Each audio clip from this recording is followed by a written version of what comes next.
In Ghana, we have a total of approximately 300 dialysis machines. The majority of these machines are in Accra and the Central Region. 4 regions do not have a single dialysis equipment. So those who need the service must commute long distances to Accra and elsewhere. Well, even if they have it in their regions, the cost of the treatment is such that for a majority of the people on dialysis, they have needed the support of the entire community, friends and family to be able to shoulder the burden. And many times, they can't do that for too long. You may know some patients and you have seen the circumstances in which they were before they died. Died because they couldn't afford the 400 or 300 to 600 cedis that is required in government facilities. What should a government be doing? The government be doing about this. What should we as a nation be doing about this? Elsewhere, this is so simple and taken care of by your health insurance. There is high teacher attrition rate, and it is said to pose danger to education. This year alone, some 10,000 teachers have relocated to the UK. Tells 2 stories that we have quality that the UK needs, even the UK needs. The education minister says we don't have teacher shortage despite the circumstance. What we have is a distribution challenge. What does he mean? We'll try and break that down. Occupy the Bank of Ghana. The minority, NDC, and their partners mobilized thousands onto the streets, went to the Bank of Ghana premises. They laid out their concerns. The bank, supervised by Dr. Ernest Addison, has reported historic loss, and yet it is undertaking projects that cost us so much at a time that it is making losses. That it has printed 770 trillion Ghana cedis in 2 years for the Akufo-Addo-led government. What are the facts? Oilcity Radio 95.9. But the governor has a reply that has got almost everyone asking if indeed he uttered those words. He described them as uncivilized and hooligans. And it's clear that he won't resign. I'm Samson Ladia Yenini. We'll be right back to deal with the vexed matters.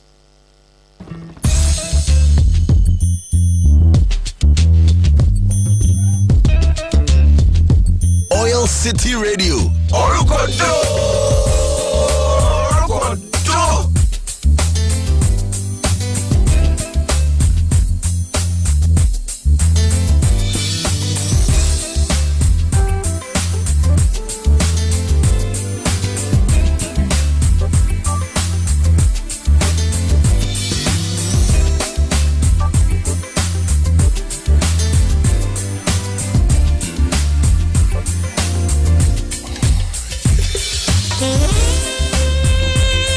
Oilcity Radio.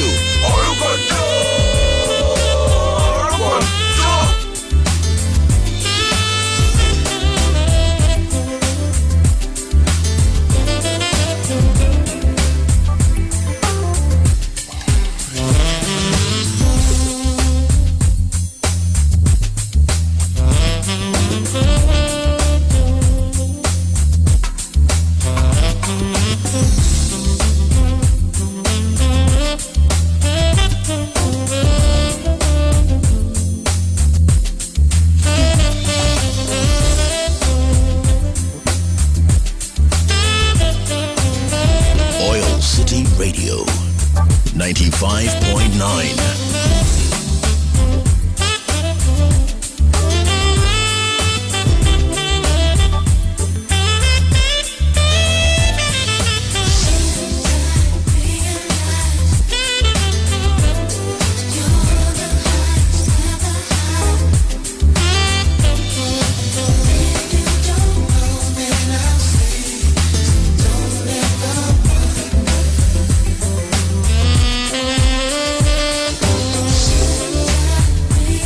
Oilcity Radio.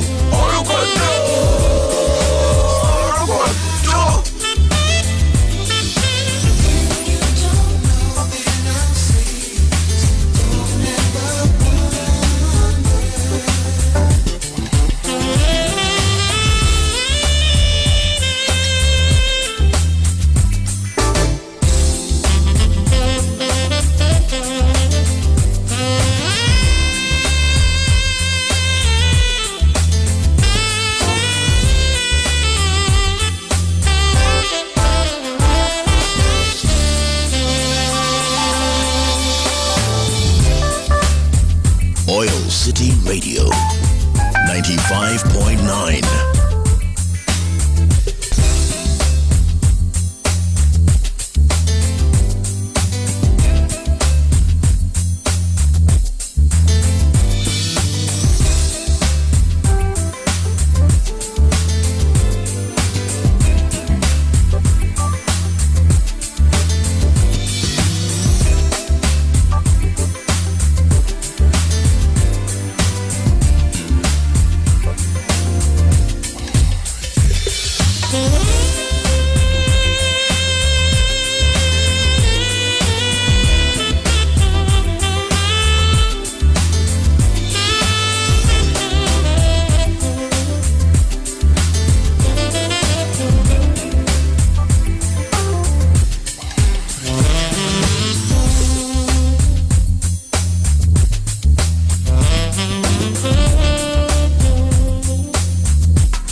Oilcity Radio.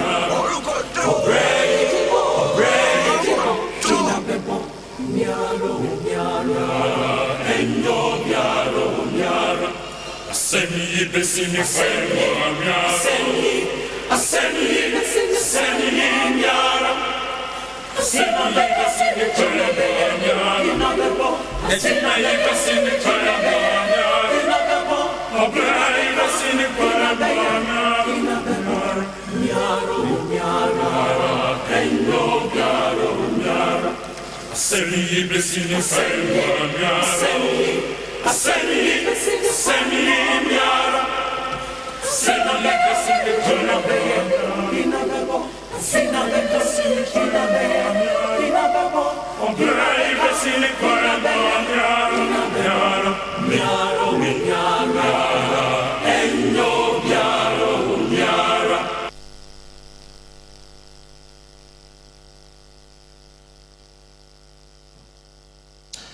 You're welcome back. This is Newsfile. It's your most authoritative news analysis platform. And here on Newsfile, we put Ghana first. I have a very short take. My title is Who You Are in Article 1. Who you are in Article 1. Just a reminder, because I know you know who you are as far as the Constitution of the Republic of Ghana is concerned. I really feel sincerely that most of us demonstrate a certain lack of knowledge. And because of that, we feel powerless because we are not the president, we are not in the executive, so to speak, we are not, a judge, plus we are not the judiciary, and we are not in parliament, or we are not a minister, or we are not holding some power. You need to re-examine that way of thinking. This nation does not exist without the Constitution. As presently constituted, it is this Constitution that determines what and who we are. And this Constitution, I'm illustrating to you just by one article, who you are. You've never thought about it in those terms. The Constitution begins with a preamble. And in the preamble, it begins by saying, in the name of the Almighty God. We, note that, we, the people of Ghana, not we, the executive, the parliament, the judiciary, or the minister, the DCE, we, the people of Ghana. And after saying several things, we come to affirm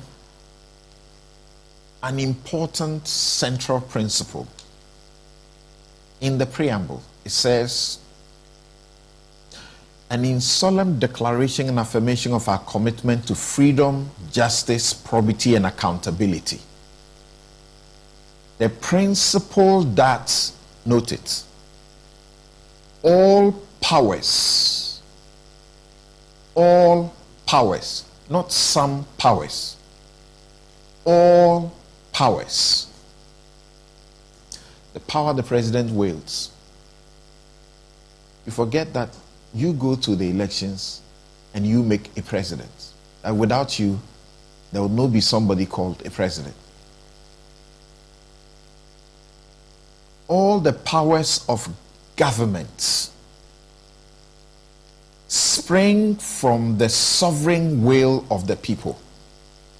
All powers of government spring from the sovereign will of the people. We're still talking about the people. Now, to my focus on the Article 1. Article 1 of the 1992 Constitution says the sovereignty of Ghana. So sovereignty, which the preamble says is the basis of all the powers of government, and which sovereignty, the preamble says, springs from the people. That sovereignty is the power beyond which there is no other power. Of course, if you're a Christian like me, you will acknowledge that there is another power. But that's not what we're talking about. Sovereignty is the power beyond which there is no other power. So if the Constitution of Ghana says all powers of government spring from the sovereign will of the people, which is you and I, and then Article 1 says the sovereignty of Ghana resides in the people of Ghana. Don't end there. In whose name and for whose welfare, in whose name and for whose welfare the powers of government are to be exercised. You've given power. It has to be exercised in your name. So a president or a minister or a parliamentarian or whatever they call themselves, or a judiciary cannot act but in your name. Everything they do, they are doing it in your name, for and on your behalf. And the Constitution says it must be exercised for your welfare. Are to be exercised in a manner and within the limits laid down in the Constitution. I just felt I needed to re-echo this point to you. Don't feel powerless. Don't get into that office and let the person you have given a job to, that you pay every month, make you feel that you are the unimportant person. People in public office, that's why it is called public office. They are servants. They are not masters over you. That's your law. It takes you to make the law reflect what it says you are. If you sound powerless, they will take advantage and make you feel powerless. Just by one article of the Constitution, see what power you wield. If you were to read the Constitution properly, you will see that you are really very powerful. And that is my take.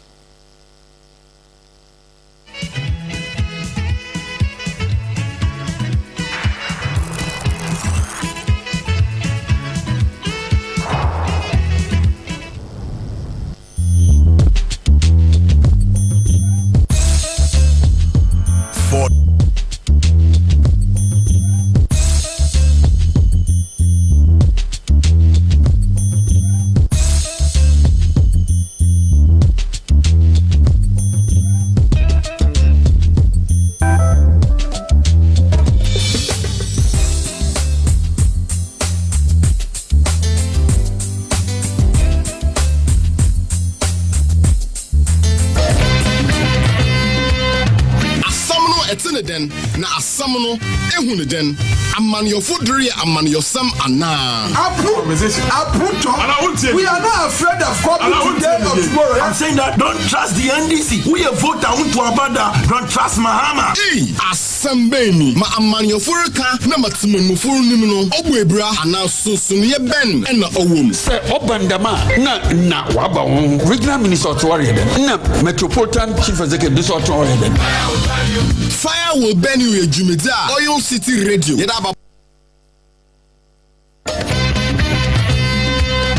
Asamono etene den na asamono ehunu den Amanyofudri Amanyosam Anna. We are not afraid of copy today or tomorrow. I'm saying that don't trust the NDC. We a vote I want to abada. Don't trust Mahama. Hey, Asambeni. Ma Amanyofurka na Matimufuru Nimino. Obwebra Anasusuni Ben and Owum. Say Obandama na waba regional minister to worry na metropolitan chief executive this or Fire will burn you a Jumida. Oilcity Radio. Yedaba Bobazi. Yedaba can Demro or say campaign in Peninse. What's the pain? Now someone to name the ha. One boning chenim. 50 million. What is 15,000 Ghana city a year boss set? Paying the boss at Waka 3 months away. 1 year. Until fire will burn you, Jimmy Didono. My initiation, I'm what did the Biarano. Yano Bashan, Pepe, Wano Kwando, Magana, Fanatampa Ifra. Fire will burn you, Jimmy D. Obawa Konim, Benadan, you breathe Biara, no watching Abba Pahon, Samadrenum, copying the non dubobo apemono, the Bessia, our Oilcity Casafrido. Fire will burn you. From Kojo and email Arthur. Shemo fire will burn you, though.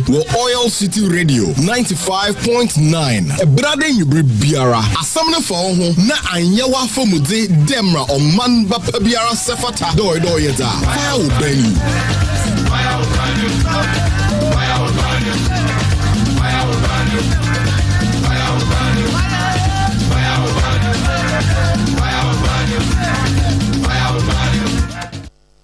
Don't forget. Don't be late.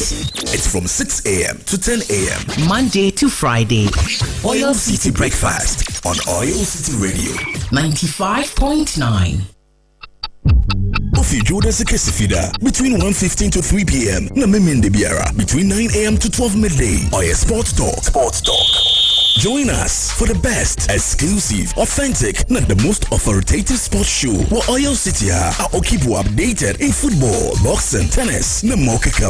Yeah, previews, post-view discussions, interviews, na analysis of all favorite sporting competitions. Ubiasana Fenzina. Yes, Ansumo Aquina. Make sure Wadrin will show you though. We're in social media platforms. Na phone in. You can't afford to miss any second or minute. Would you miss our Kodowa Sports Talk? Where Oilcity Radio 95.9. Orokodo.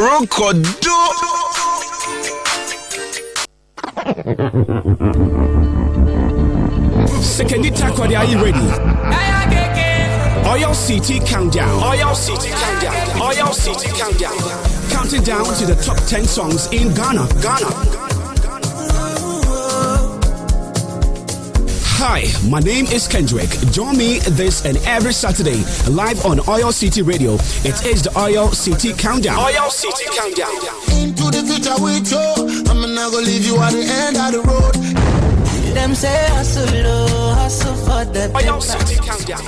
Top 10 songs plus entertainment news from our world of showbiz. Saturdays from 3 to 4 p.m. Oilcity Countdown. Feel the entertainment vibe. Oilcity Countdown.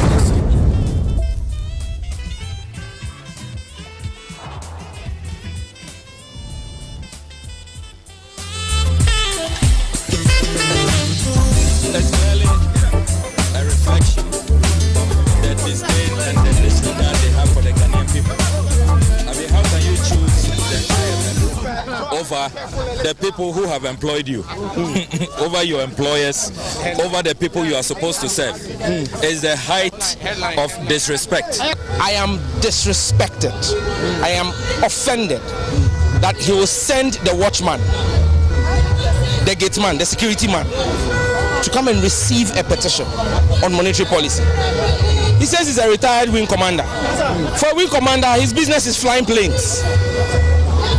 I mean, what has a wing commander got to do with monetary policy and inflation rates?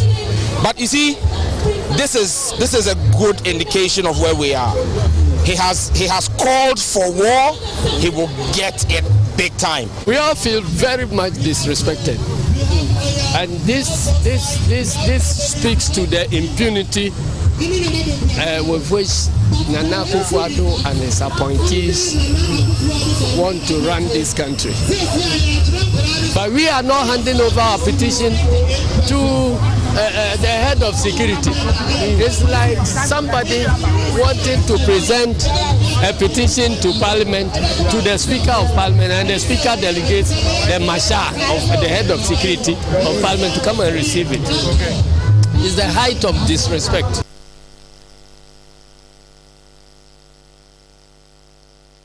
I feel very disrespected as the leader of the opposition in Parliament for a simple reason that we demanded to present a petition to the Governor of the Central Bank of the Republic of Ghana, otherwise known as the Bank of Ghana. Unfortunately, he has decided to disrespect us, and his two deputies has also decided to disrespect us by not being here and to receive our petition. We never said we are going to present our petition to the head of security or someone responsible for security, with all due respect. The crowd you've seen is just the beginning. We will come back again, and I assure you, trust me, we will come back again. He should better come in here. If he thinks that the IMF is more important than the Parliament of Ghana, if he thinks that the IMF is more important than the people of Ghana, he's here because of the people of Ghana and not IMF. So let him deal with IMF, but we'll come after him. We will come after him. Thank you. Until we see him, we are not stopping. This is just the beginning. A lot more.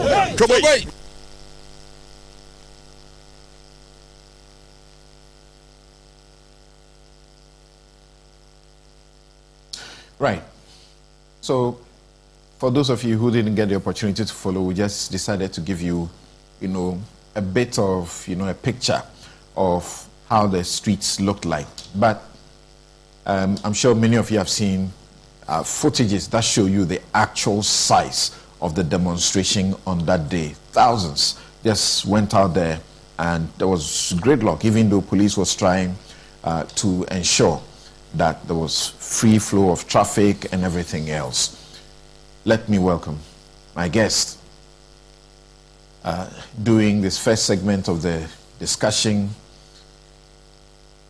here in the studio is Inusa Fuseni, former Minister, Lands and Natural Resources. He is also a lawyer. He's a minister in different portfolios. And very recently, he went to the rescue of demonstrators at the police station. Just by hearing on radio that they were in difficult circumstance. Also, Professor Godfred Bokwin is Professor of Finance and Economist, University of Ghana, joining us for that discussion as well. Prof, thank you very much, and Honorable, thank you for making time to join us. Thank you, Samson. Great. So let's begin.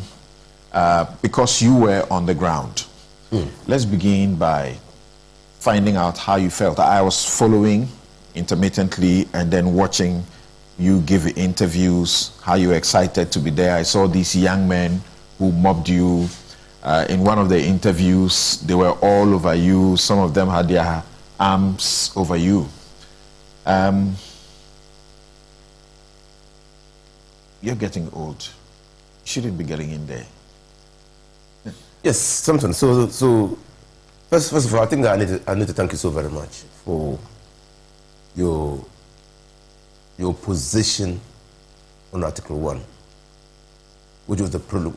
Which is the prelude to this discussion. People fail to recognize that the power of government resides in the people. The ultimate power. The ultimate power. The ultimate power. And that power must be exercised for the benefit of the people. And until we begin understanding these hallowed words in the Constitution, probably we will always think that we are secondary citizens in this country. So I thank you so very much. I was actually moved. The citizens are careful. They know how they can see things that look discriminatory, even though the Constitution says they are not to be discriminated against. They've seen big people, quote unquote, people with status, class, so to speak, who get into the biggest troubles. And even when they go to court, they come out unscathed. Okay? You've seen people who insult judges. They berate judges. They insult them in a manner that nobody would even think about doing. And they get away with contempt. And they see that when they do the slightest thing and they are put before a court, they will suffer many years in jail. Some of them actually pre-trial detention. Nobody thinks about them. So they are aware. People who have threatened war and say, this tribe, if you see this other tribe, hit them, beat them up. They are put before a court and they are free. But if the ordinary person attempted a quarter of that, they will still be in jail. So people... So we as lawyers and once upon a time law students, we've always discussed this matters in jurisprudence, not so. Is law meeting its ultimate objective and purpose? How can we make law more effective, efficient, and representative of the people? How can law be a tool for safeguarding the weak in society? We've always discussed these things. But my honest view is that it is not the trampled upon, the marginalized, the weak, who will fight for the recognition of that right. It is people like you and me who have been privileged, who probably have been educated by the resources of the marginalized, who will stand up and speak. And the Ghana anthem, our anthem, says that God should imbue in us, put in us the love or make it possible for us to cherish fearless honesty. Fearless honesty. I love that line to bits. Why? Because you must be fearless to talk about matters that clearly will inure to the benefit of the generality. And you must be prepared for the consequences. And that national anthem predates the 1992 Constitution. So I was saying that you have served your country. I do not expect you at this time when you are supposed to enjoy some amount of rest, good rest, to be on the streets. Yes. So sometimes I can relate. I can actually relate to the young men. Me and you come from areas that were not very endowed. The fact that we are here speaking to Ghanaians means either our family invested in us or the communities invested in us. But there are people still in the communities, not so. The motto of the Commonwealth Hall of the University of Ghana is True Stance. True Stance. No, the Legon Hall. Okay. Hall. To whom much is given, much is expected. I mean, can you imagine all the privileges we have enjoyed growing up? The fact that you could go to your uncle, say you're going to school and they will give you money to go to school. Yeah. Your uncle has grown and gotten children. Does your responsibility to your uncle end with your uncle? Are you not responsible for the children? And if they are growing up and the country in which we are managed in a way as to compromise their future, don't you have an intergenerational responsibility to ensure that your actions now will create a better future for them? Aren't we? How is human progress recorded?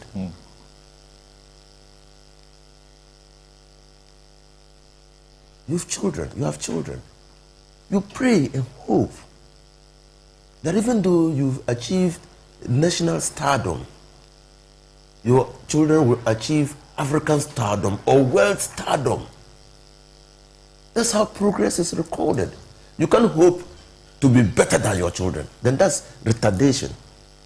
So yes, I've been given tremendous privileges to serve this country. But I still can relate to the pain and suffering of the youth. And I told you 2 weeks or so ago that I had a stirring in me that what the young men came out to do was right and legitimate, and that no action should be taken to frustrate them.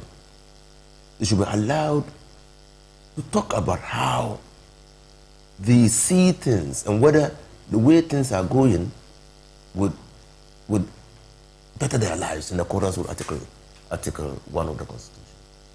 The same consideration animated my thoughts when the NDC, together with civil society organizations, decided to embark on a demonstration. Yes, I'm NDC.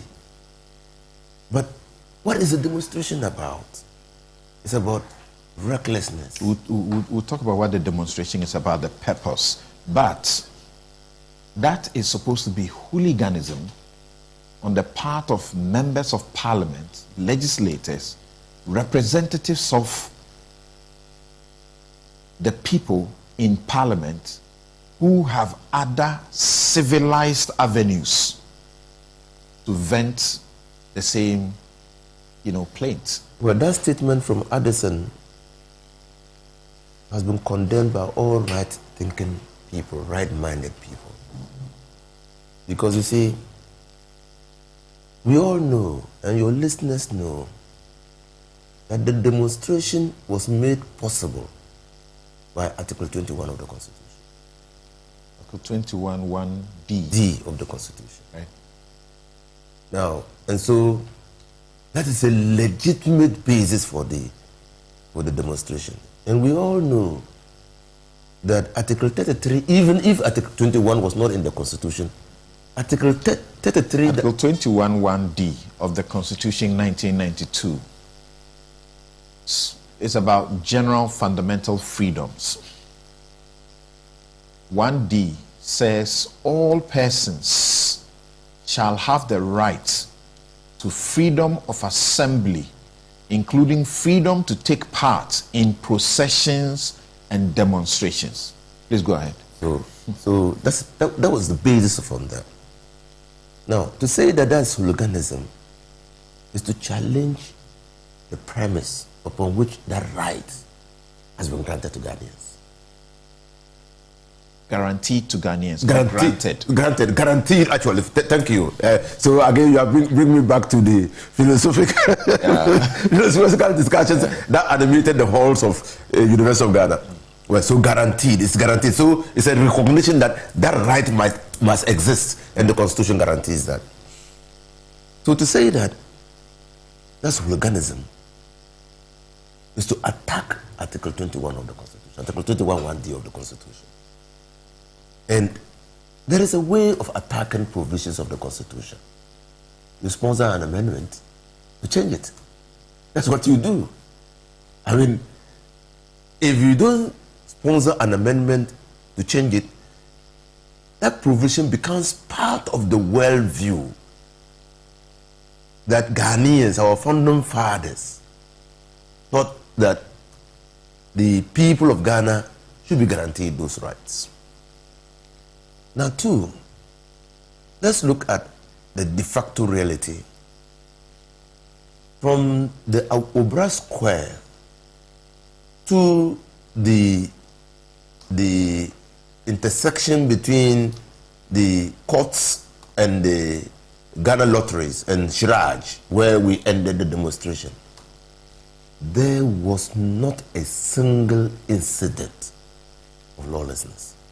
In fact, the leaders of the demonstration were at pains to calm down the restless youth who thought we should defy the police. In Samson, I was there, and I can tell you, all through the march, there were decisions taken by the police on the spot of the moment. Whereas they had agreed earlier that some routes could be taken, on the day of the demonstration, they changed them. But the demonstrators acceded to that. Because we not only are Ghanaian citizens who are interested in the betterment of the country, but we also are respectful, lawful, or law-abiding citizens of this country. And so, when we got there to the opposite Ghana lotteries, we had expected to see the governor of the Bank of Ghana behind the police cordon to receive the petition. We were only told that we should elect some representatives of the demonstration to go and meet Addison. And everybody knows what turns out. But to say that for Addison to be ensconced in his office, to say the things he said, smacks of extreme level of arrogance, or a failure to understand his duty to the people of Ghana. I choose my words carefully. To the people of Ghana, not to government. Addison has been somebody who's gone through the educational system, has invested in himself. He's worked at the international level. He knows about fidelity to the law. He knows. There cannot be justification for a breach of the law unless those justifications are provided in the criminal code or in Criminal or Other Offences Act, now so called. Now, is it justification to steal your neighbor's property on the basis of the fact that you are hungry? Is it justification? Or is it justification for an ambulance conveying a sick person to the hospital who needs medical care, knock down somebody at the traffic lights? It's justification. And so, fidelity to the law is always very important in discharging your duties as a public officer. He says, I won't resign. Well, so that's the purpose. I agree that he should resign, his deputy should resign. He says, I won't. Yeah, so I agree that I already anticipated that he will say he won't resign. And I know the president will not sack him because the president hasn't got that history. So even in situations where the president would have sacked, he's advised those people to resign. You mean the president will not demand his resignation? He will not sack because the president doesn't have the power to remove him. The president doesn't have the power to. There's a process. There's a process. That but the president can initiate the process. You get it? The president can initiate the. Why did they give the Bank of Ghana operational independence? Again, this question that you have asked is very important. And so you look at the web and you see clearly that probably there's something wrong with our governor. I know that when political leadership doesn't want you as a governor, if they don't want you to stay a minute or a day in that bank, they can do it. They can do it. In the same way we see when power changes, the swiftness with which the new government or new leadership is able to remove governance of the bank. But you know that the president does not, in the letter and spirit of the law, the president cannot get up today and write a letter and say, get out of that office. Oh, the president will not do that. Because he can't do that because the law does not allow it. If he does, but the president has done other things other than that. But if he does that, it will be an egregious violation of breach of the status of establishing the Bank of Ghana. Now, sometimes there are what we call gray areas in the law. The president can exploit those gray areas. The president could not have sacked the chairman of the Electoral Commission, say, your client.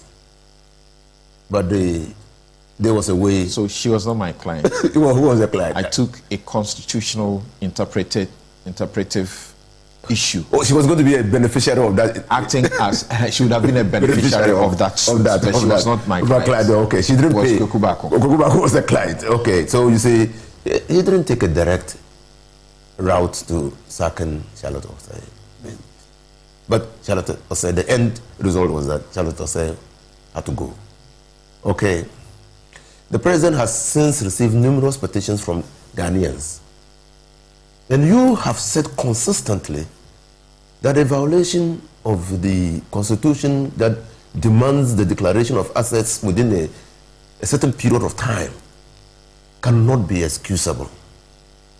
That those public officers who have done that should go. And I share that, I share that with you. But they have not gone. So there are many things that the president can do, and there are gray areas. So he will not go. The president will not initiate any move or get people to initiate moves to let him go. The president, in fact, why the president will not let him go? I mean, once upon a time there was a governor of the Bank of Ghana. He had not stayed through his term. He was called one Dr. Abdul Nasser Isahako. When the MPP won election 2016, in 2017 they came to the conclusion that they could not work with him. The late Osei Akoto in Parliament, in one of our discussions, said, "Oh, no, sir, we can't work with him. We can't work with him. So we're going to pay him his severance award and he will go. We can't work with him." So, but we have known that in the United States of America, the head of the Treasury, or what was his name, lived through many administrations for consistency in policy. But why did the president say he could not, or the government said they could not work with? Because of what has happened. You need somebody who will put partisanship over national service or patriotism or the duty to his law or to the law establishing his institution to be able to bend the rules in your favor and do so with impunity. I have said that when you look at what happened at the Bank of Ghana, in particularly, and many people have said, well, and even yesterday somebody was still arguing that, oh, we need to celebrate him. We're not saying that we won't celebrate him. We're saying that we will celebrate him when he does the things properly. You know that if a law says that you cannot do certain things and you want to do those things, what you must do is to take steps to amend that law. Right. So let's not go back there. Finally to you, and then I'll go to my other guests. By the constitutional architecture, the Bank of Ghana governor has legal protections. Yeah. Just like a judge of the Superior Court, just like the commissioners of the independent constitutional bodies. So, once you are convinced that the president first cannot remove him, is the reason you asking him, you are appealing to him to resign or demanding that he resigns. He says, I will not resign. As we understand, you are planning to have not one or perhaps even more of these demonstrations for the same purpose. Will he not be justified to say, you know that there are civilized processes that you can use, and yet you are embarking on this hooliganism? I don't want you to go to that route, because the Constitution itself guarantees the right to demonstrate. And we cannot say that the Constitution haven't guaranteed the right to demonstrate. Our country is an uncivilized country. That argument cannot hold. You can come to a deductive conclusion on the basis of that argument. Two, our Constitution has similar provisions in other jurisdictions. But those jurisdictions, more established democracies as they are, people still manifest civil disobedience and demonstrate. Even spontaneously? No, spontaneously. You don't need this 5 days notice. Even coming to you today, I was just thinking that, how can you call that demonstration lawless? And I saw you posted unlawful assembly. Then I said, oh, then we are in trouble. Because when churches go on retreat, do they take permission from the police? So if a church goes on retreat and they are praying, and another church comes there and says that premises that you are occupying or that plot of land that you are on saying your prayers is my plot of land and I won't allow you. That assembly now has the potential of degenerating into violence. Does it immediately change into unlawful assembly? Does it? And well, let's come back. So there are many jurisprudential questions that we can ask. Okay. But because we are exploring this and trying to expand the frontiers of law, let's say that and all agree that demonstrations, and I said it 2 weeks ago, are very important in advancing our democracy. Our Supreme Court has confirmed that when the NPP in 1993 took up a suit challenging the question of permission to demonstrate, which has led to a new law because the Supreme Court pronounced that it is unlawful to require the demonstrator to seek permission before they demonstrate. In that matter, the Supreme Court recognized that this is not only our fundamental human rights to demonstrate and assembly, it's not only inalienable, it's not only our birthrights, and it's not only guaranteed by Ghana's constitution, but it's guaranteed by the African Charter, it's guaranteed by UN, other instruments, and so on and so forth. So it's not only in Ghana's laws that you find this. Let me go to Professor Bokwin. Prof, we are going to ask you to help us with whether it is justified because of the demands that they make, the reasons that inspire the demonstration. But before that, briefly, what's your comment about this demonstration in the first place? Remember when they wanted to start, the police went to court and said this is a security zone. They mentioned that there are terrorism activities. They mentioned coups going on, and for fear of all of these things, they didn't want the court to allow it. Eventually, it's been allowed. People have asked questions, very basic issues, because right at that place, you have the courts there. So even if you gave them the routes to pass and they are using the courts area and all, the courts, they are not security places. Yes, what do you say? Thank you. Good morning. Good morning to our co-panelists and our listeners. I'm not so much of an expert in these areas, demonstration, the rest of them. It appears that I understand GDP much better than the way people should demonstrate. But I think I've learned a lot listening to Honorable this morning. My considered view is that if you look at the whole architecture, from the judiciary to the security services and all of that, it doesn't appear that we are working consciously towards deepening our democracy in a manner that perhaps we've seen elsewhere.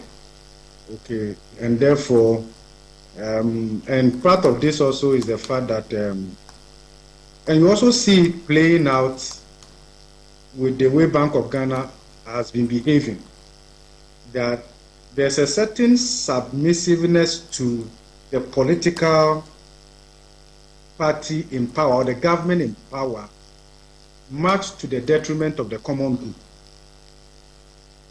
And therefore, even if demonstrations are legitimately premised, have very good reasons and whatever, and probably could lead to a good outcome, it appears that for the sake of allegiance to government or whatever, we tend to tamper with that.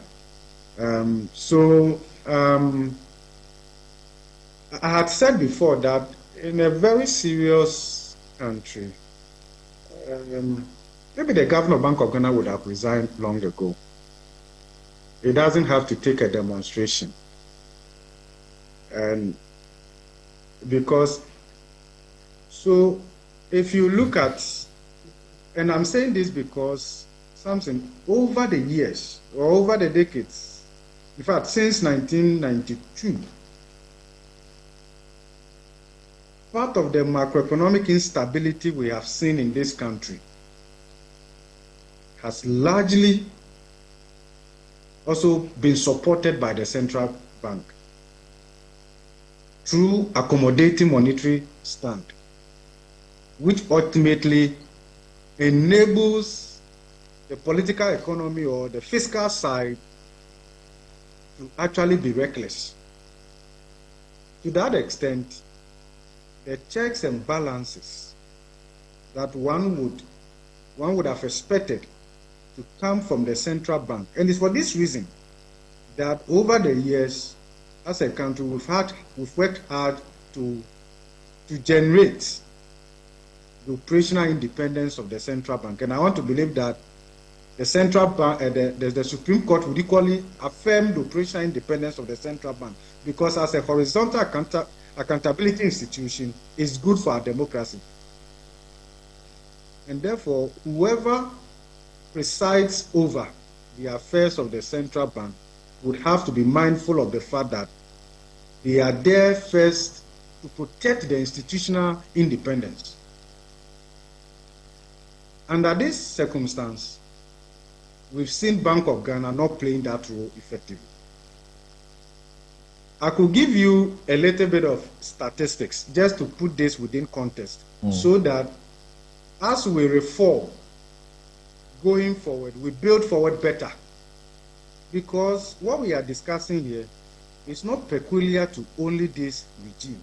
I've said that time and again, just to give context, except to say that the level and the magnitude of the deficit financing and the debt financing by the central bank is unprecedented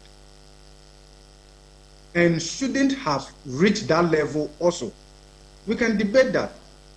And I think it's from that perspective that one could reasonably conclude that the performance of the central bank was suboptimal. The demonstrators repeated to us the bank cleanup, or what others prefer to call bank collapse circumstances. They repeated to us and said, look, these are guys who have spent in excess of, 27 billion of our hard-earned money doing something that didn't work. Microfinance companies, Atuforcing refers to them that they were targeted.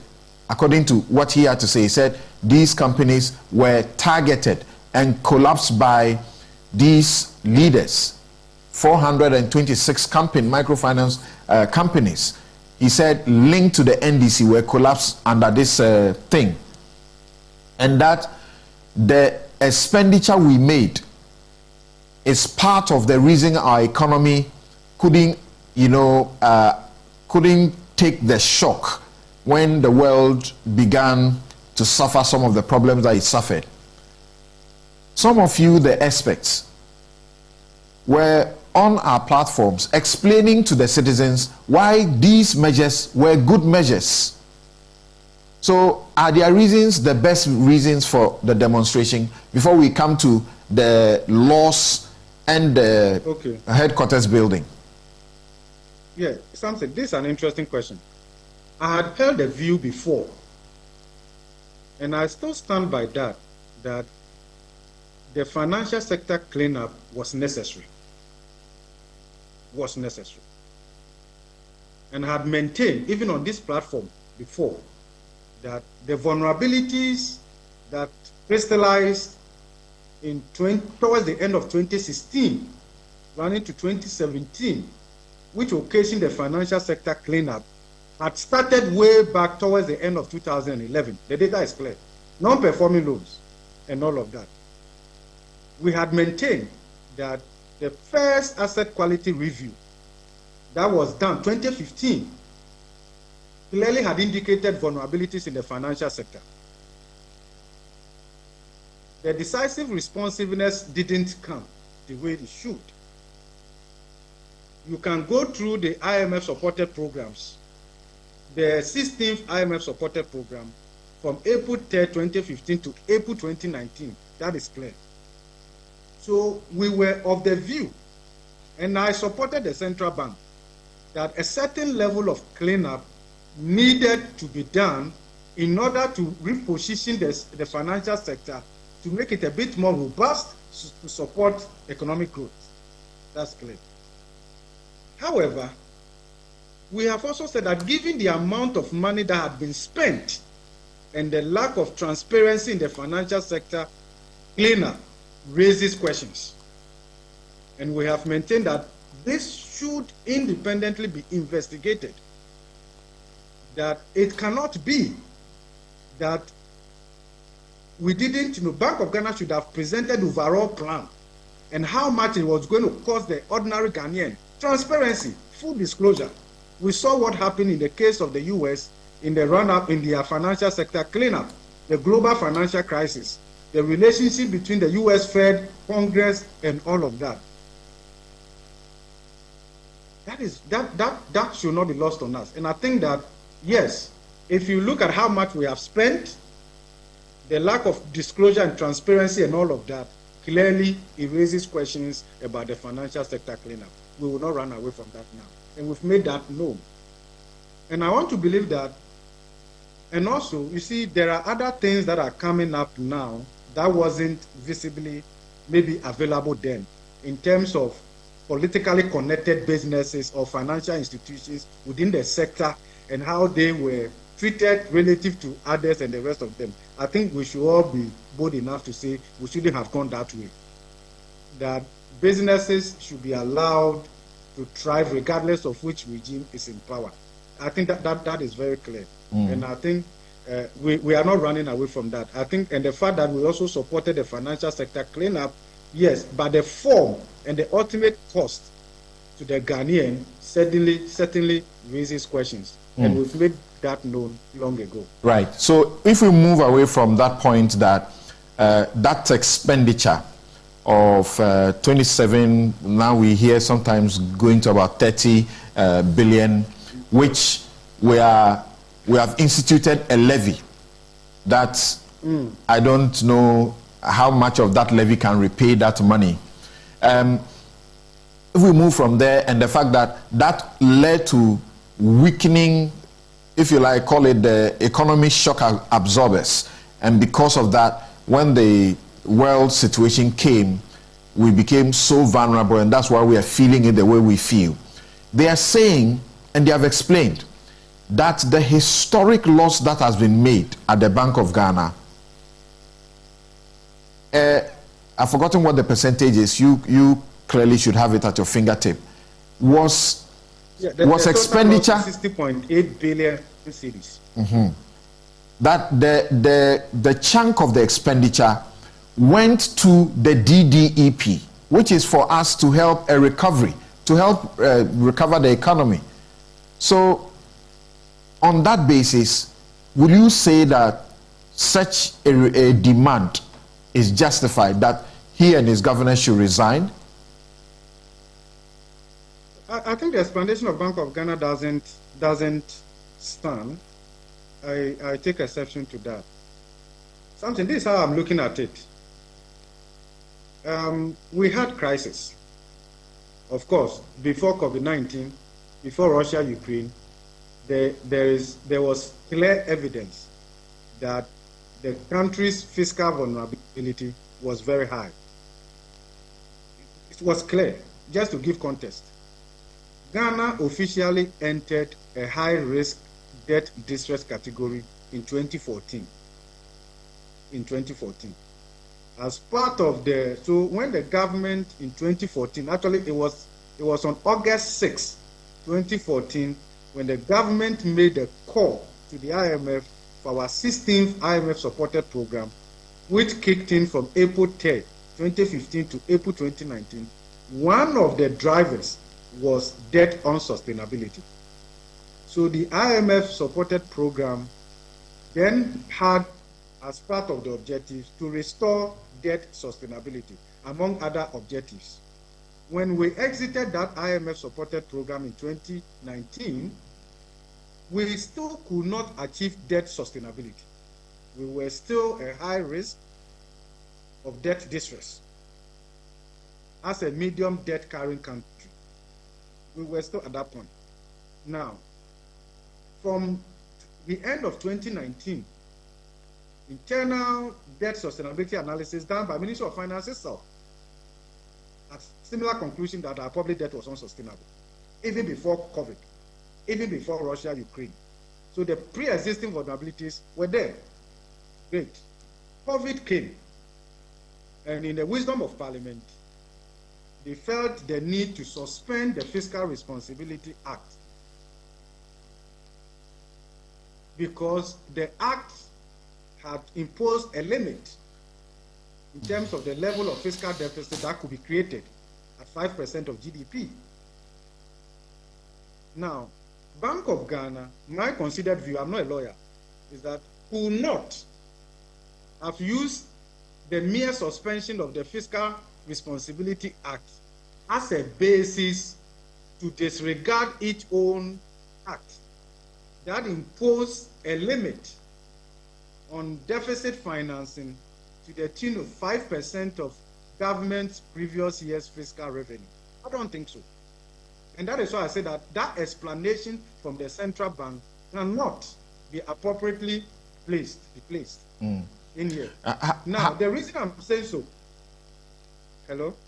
Go ahead. I need us to wrap up. Yeah. So I'm not a lawyer, but that is how I see it. Because there's a reason why the 5% limit is in there. If you want to go beyond that, there is an escape route. It's not like there is no other way.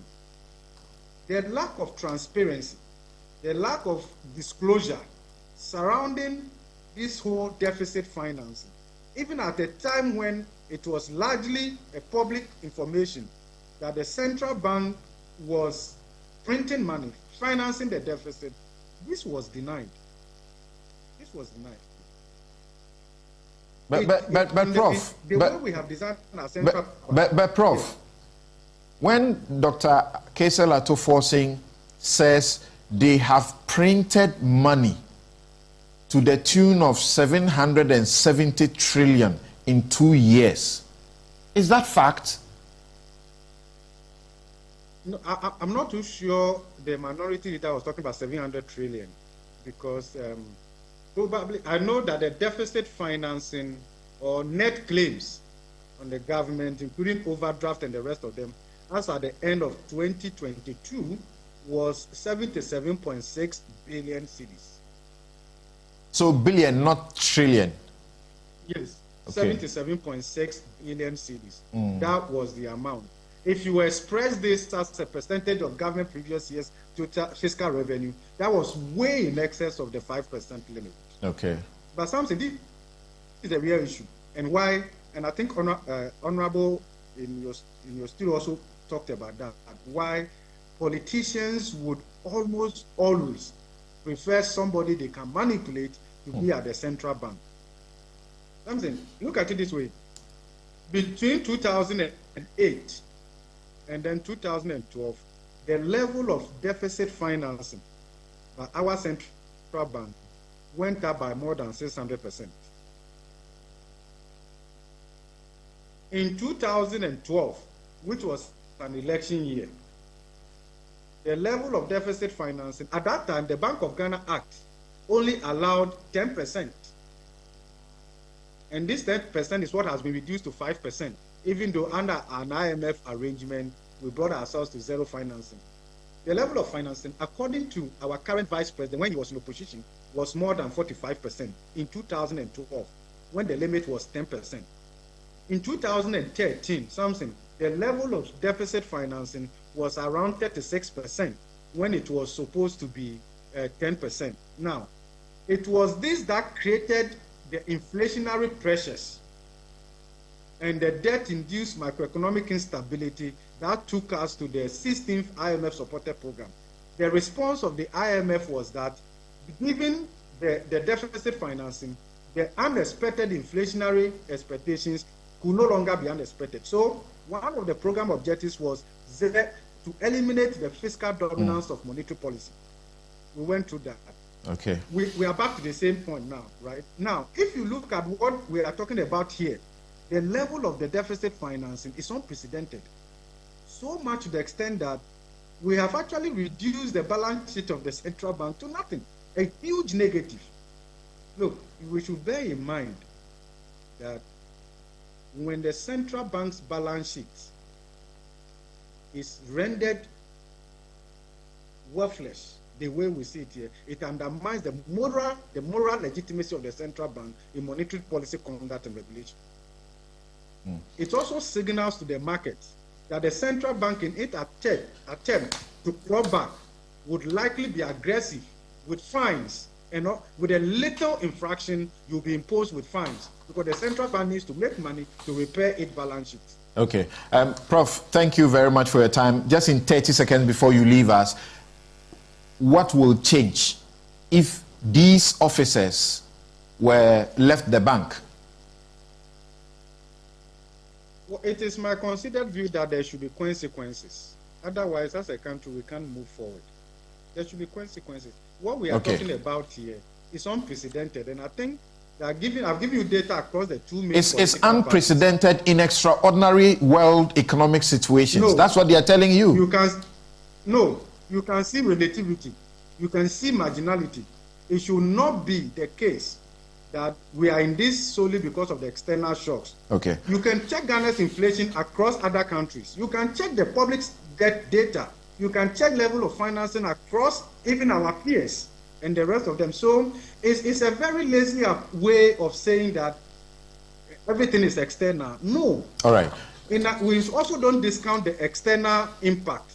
But let's accept responsibility and let's make amends in a way that inures to the benefit of the ordinary Ghanaian. Thank you very much, Professor Godfrey Bokwing. There, I can only give you some 2 minutes, and then we take a break and come to look at something that has both positive. The education minister suggests there's actually no negative, so we should not be worried. That in 1 year, 10,000 teachers trained with our hard-earned money. You know how we sacrifice to take care of our teachers and to train them. They have left. They are in the UK. But the fact that the UK is looking for Ghanaian teachers is credit to what we are doing down here, isn't it? Yes. Well, so when Professor Bokwing was speaking, my mind immediately went to the phrase or word that came up during the COVID. Comorbidities. And that is what has gotten Ghana to where we are now. That's gotten Ghana bankrupt. Is that there were already pre-existing vulnerabilities. Deficit was high, debt unsustainable, inflation was high. Then COVID comes, then Ukraine-Russia comes. It collapses you totally. But one thing that we must all know is that we cannot accept the explanation given by government and the Bank of Ghana, because we are living in a global community. And that's where the relativity plays in. So how come that Africa is not suffering the same? Or how come that East Asian countries are not suffering the same? Or Latin American countries? And only those who have failed in Latin American countries or in East Asian countries to manage their economies properly, like Sri Lanka, are going through the same problems with us. So that is the problem. But lastly, Samson, again coming back to your Article 1, because power resides with us, the least we expect of public office holders is absolute honesty, brutal honesty, and taking responsibility for their actions. Now, if you take a decision and the decision does not pan out well, as a public officer, you not only have to engage with the people of Ghana in honest talk, you also have to accept responsibility. I think that in this case, we don't have that culture. We don't have that culture. That's why we are where we are. We are always struggling to defend the indefensible. That is the problem. And you find it in political parties. Sometimes when you speak out of turn, your party even condemns you. But you must be honest. I'll confess to you, the most worrying part of that is where you see intellectuals that you had so much respect for, that you actually went down there and supported demonstrations that they organize over minor issues, and you see them defend, they're completely indefensible. It's difficult. And let's see how it goes. But you not presenting your petition to the head of security has also come up for discussion. But since you say you go back again, let's see what happens. But Spencer, you know that the Constitution categorizes officials at the Bank of Ghana or at any public institution. We have principal officers and other officers. Is the head of security part of the principal officers of the bank? We understand he reports directly to the government. Is he part of the principal officers? No. Not. Okay. And on that note, if you have heard anybody suggest, particularly Paul Admochire suggests that Samson has written somewhere that demeaning comments that was a watchman, please treat it with a bag of salt. I have not said that anywhere, and I have not written it anywhere. He purported to quote me twice on his show on Tuesday and on Thursday, and trying to, throw mud at me on his show. It's completely wrong. I have said no such thing anywhere. My father, in the last 10, 15 years of his life, was a watchman, and I was proud of him. We'll be right back.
few countries in the world where there's no teacher shortage.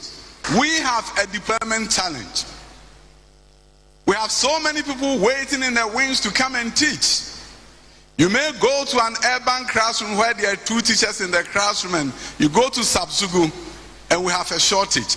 I'm happy that Dr. Nkansa has committed that we're going to ensure that this deployment challenge is no longer the case in the next few months. Government is working assiduously with relevant stakeholders to produce teachers who meet the changing dynamics of the 21st century teaching profession.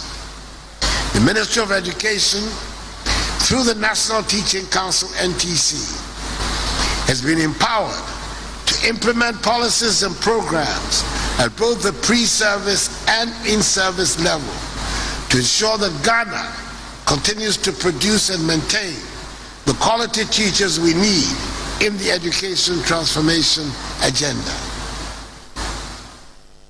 To improve teacher quality and their skill set, the NTC has instituted the Ghana Teacher Licensure Examination to ensure that graduates recruited to teach meet the professional standards set by the regulator and that they are fit for purpose. In addition, the Ministry of Education, again through NTC, has institutionalized a point-based continuous professional development system that ensures that our teachers do not remain stale but stay competitive and relevant in the ever-dynamic world of knowledge and skill. You heard the Education Minister, Dr. Educhum, and the President on the occasion of the Teachers' Day and teachers receiving some congratulations and being acknowledged for all the good things that they do, the good teachers do for the country. So let's begin this conversation with our next set of guests, Dr. Christian Adaipoku, Registrar, National Training Council. He, broached the subject earlier in the week about the 10,000 Ghanaian teachers who have relocated to the United Kingdom. Reverend Isaac Owusu is president, the Ghana National Association of Teachers, NAT. Dr. Clement Abbas Park is MP, Bulso South, Deputy Ranking Member, Education Committee, and Member, Public Accounts Committee.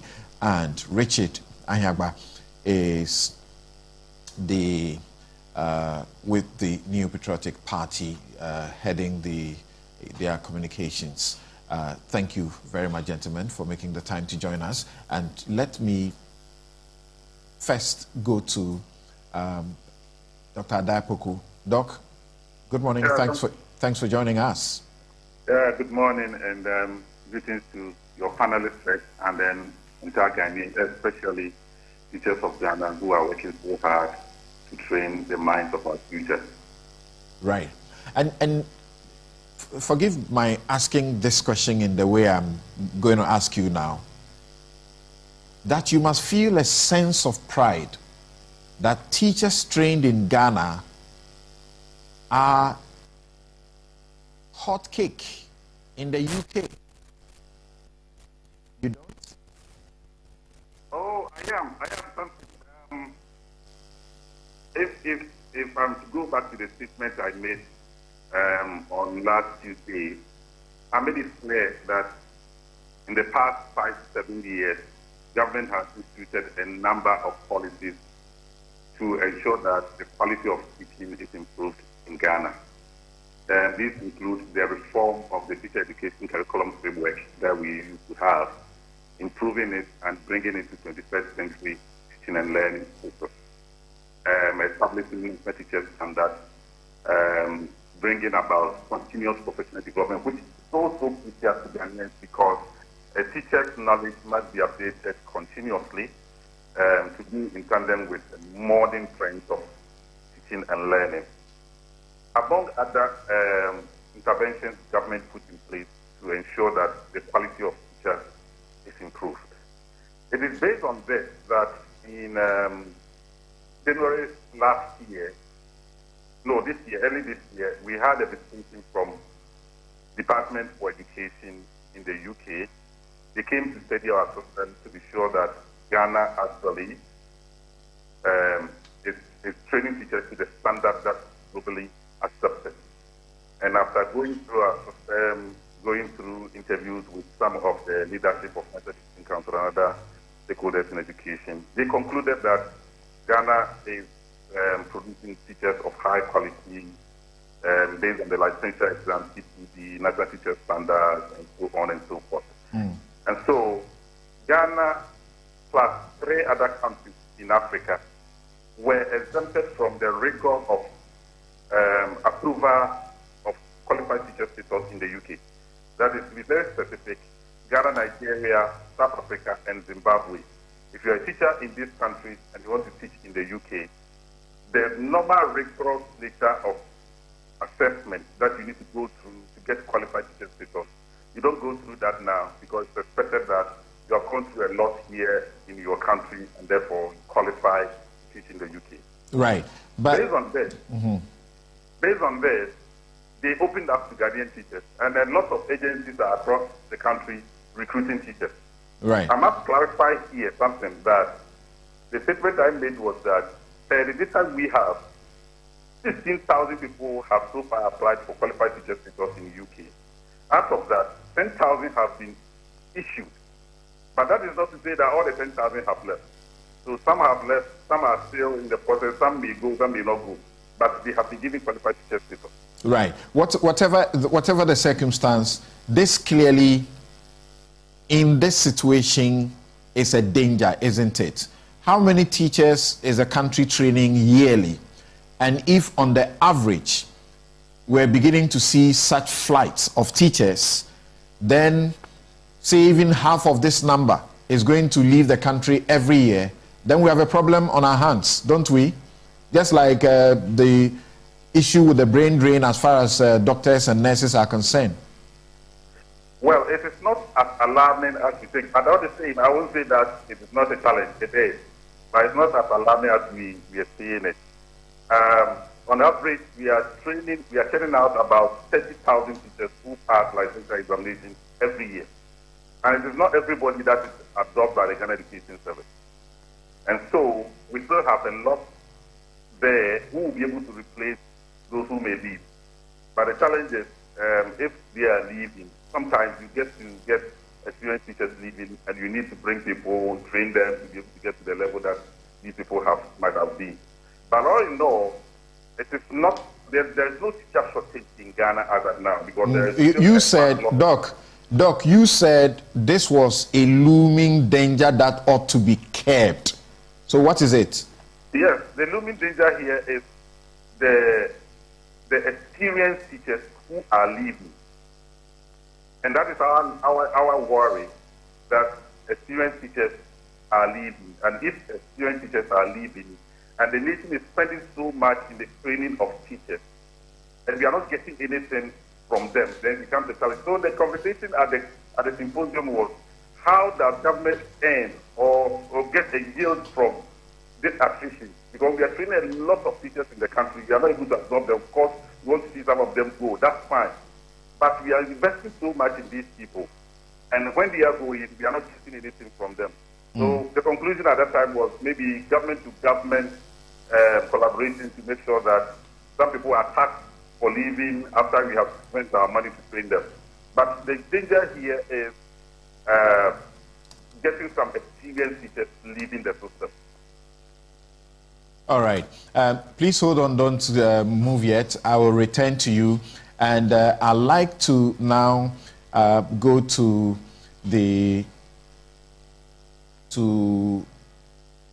Reverend Isaac Owusu, who is the president of the Ghana National Association of Teachers. Christian Adepoku used to be president of NAGRAT. How do you assess this particular development? Are you looking at it from the same lenses as Dr. Christian Adepoku is doing and the Minister of Education is doing?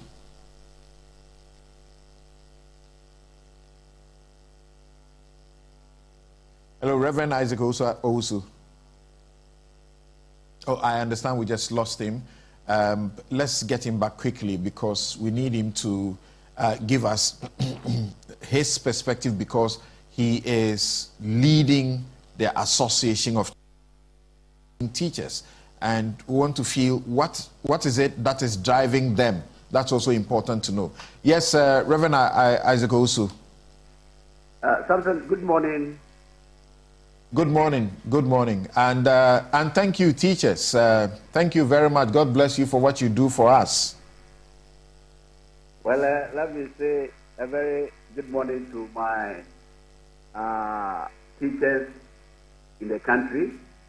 And let me say a very good job to all teachers in Ghana. You know, the number one nation builders are teachers. So, and also let me say good morning to your panel members in the studio and my senior brother, Dr. Christian Adepoku. How are you processing the statistics? Are you doing them from the lenses that Dr. Adepoku is doing or Dr. Educhum is doing? Something, you know something. For the Minister for Education, he is a politician. And certainly there is no way the politician in Ghana will admit challenges easily like that. My senior brother, Dr. Christian Adepoku, is heading an agency mandated by law to regulate teacher professionalism in Ghana. And they deal with data. You see, apart from what the registrar quoted, that 10,000 are successful to go to UK. Samson, there are others who are already in Canada. There are others who are already in South Africa. There are others who are already in China. You see, day in, day out, any teacher in Ghana who gets opportunity is ready to leave. It isn't that the teacher didn't get the requirement to teach in Ghana, but the condition in which the teacher is working. That is what is demotivating those who are running out of the country. And to talk about teacher shortage, look, if you go to our rural areas, schools on the island, yes, of course, we agree that in terms of teacher deployment, all the big men and big women in the country, they do not want their family relatives to be teaching in these remote areas. So you go to Accra, you see a class about 2-3 teachers in one class. But when you go to the rural areas, schools on islands, a whole basic school which needs about 16 teachers, you only see 3 teachers, including the head teacher, managing class 1 to JS3. So when the minister says we do not have shortage, what we have is a distribution challenge. You can't dispute that then. Something, you see, nobody can tell us in Ghana that we do not have teacher shortage. If it is about distribution, what subject? Because you have already employed the teachers. Then the teacher deployment is equally dangerous as a strategy. Because we believe that politically, every school going charge should have the teacher standing before him or her, giving him whatever the charge needs. And if we now admit that all our teachers are choked in town and in cities, then that one is equally dangerous as a strategy. So how do we have a problem of shortage when we are training about 30,000 yearly, and if on the average, if you have even say half of that number leaving the country, how can you still talk about shortage of teachers? How does that happen? Something we are with the teachers down here. I can tell you in authority that there are a lot of schools in Ghana under penitentiary that are crying day in, day out for teachers. You go to the district directorate, the directors are always compiling vacancies to the regions. The regions are always also forwarding the same vacancies to headquarters. So the solution, or the one to give you that answer, maybe someone from the Ministry of Education will be in a better position.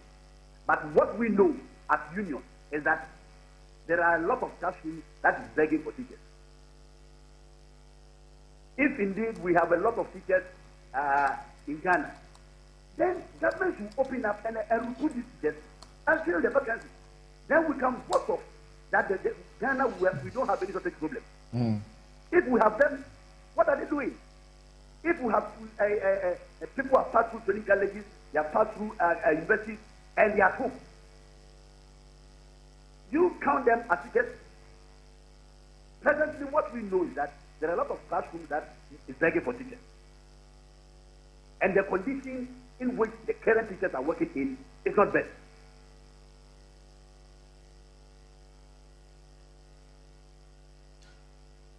Interesting perspective there. But Dr. Christian Adepoku said his major concern from where he sits is that it is the best of the teachers who we are talking about when it comes to those who are leaving, and even the UK, you know, it's okay with their training without more for them. So, Rev, I want to ask, this clearly, that aspect of the issue clearly will impact on the education outcomes if we are having the best who are happening to leave. In the course of the week, I spotted these statistics about the developments on the education front. And my heart was gladdened that in this country, we can look at the fact that the core subjects, English, integrated science, mathematics, and social studies, where people were performing poorly previously, for some time now, there's a sustained improvement. So that integrated science in 2015, you had 28.7% pass rate. And now, from 2019, for example, in fact, since 2017, they have not done less than 50%. They've done 52, 62, they've gone to 65, up to 65. Then if you take mathematics, where say in 2015, you had the performance rate, pass rate at 32.4%. If you look at that record from 2019, they have done in excess of 60%. Only 2021, they did 54.11%. Social studies, English language, very, very encouraging reports.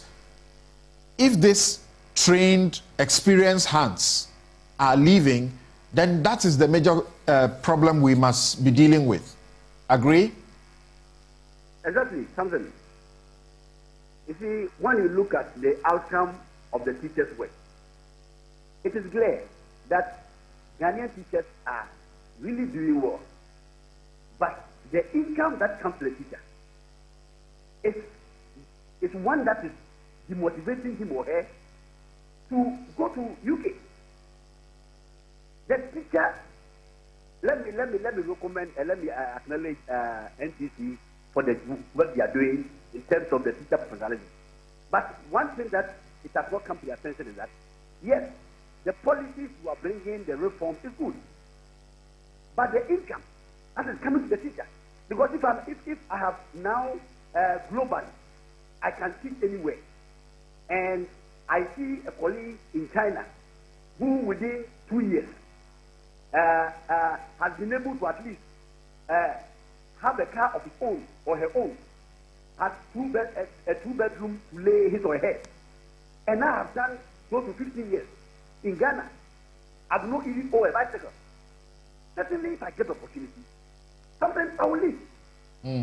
Because the income that is coming, it is not good. So that is why we are saying that until we add the better condition of service for the teachers. You see, if the teacher realizes that now I can compete with any other teacher in the world, and of course, those who are receiving the Ghana Teacher Prize, I think some of them even went to African Union and they were able to receive some awards.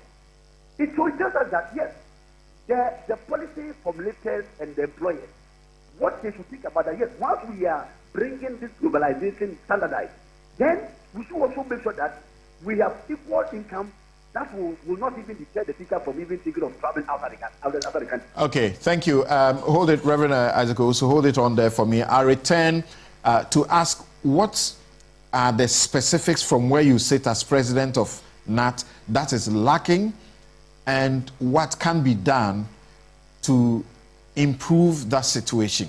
Now, back to the studio with my guest here, and Dr. Clement Apak, ranking on education. We have heard you many times on the issues in the education front. Can we isolate this particular situation and see how the potential it has to do some damage to our system?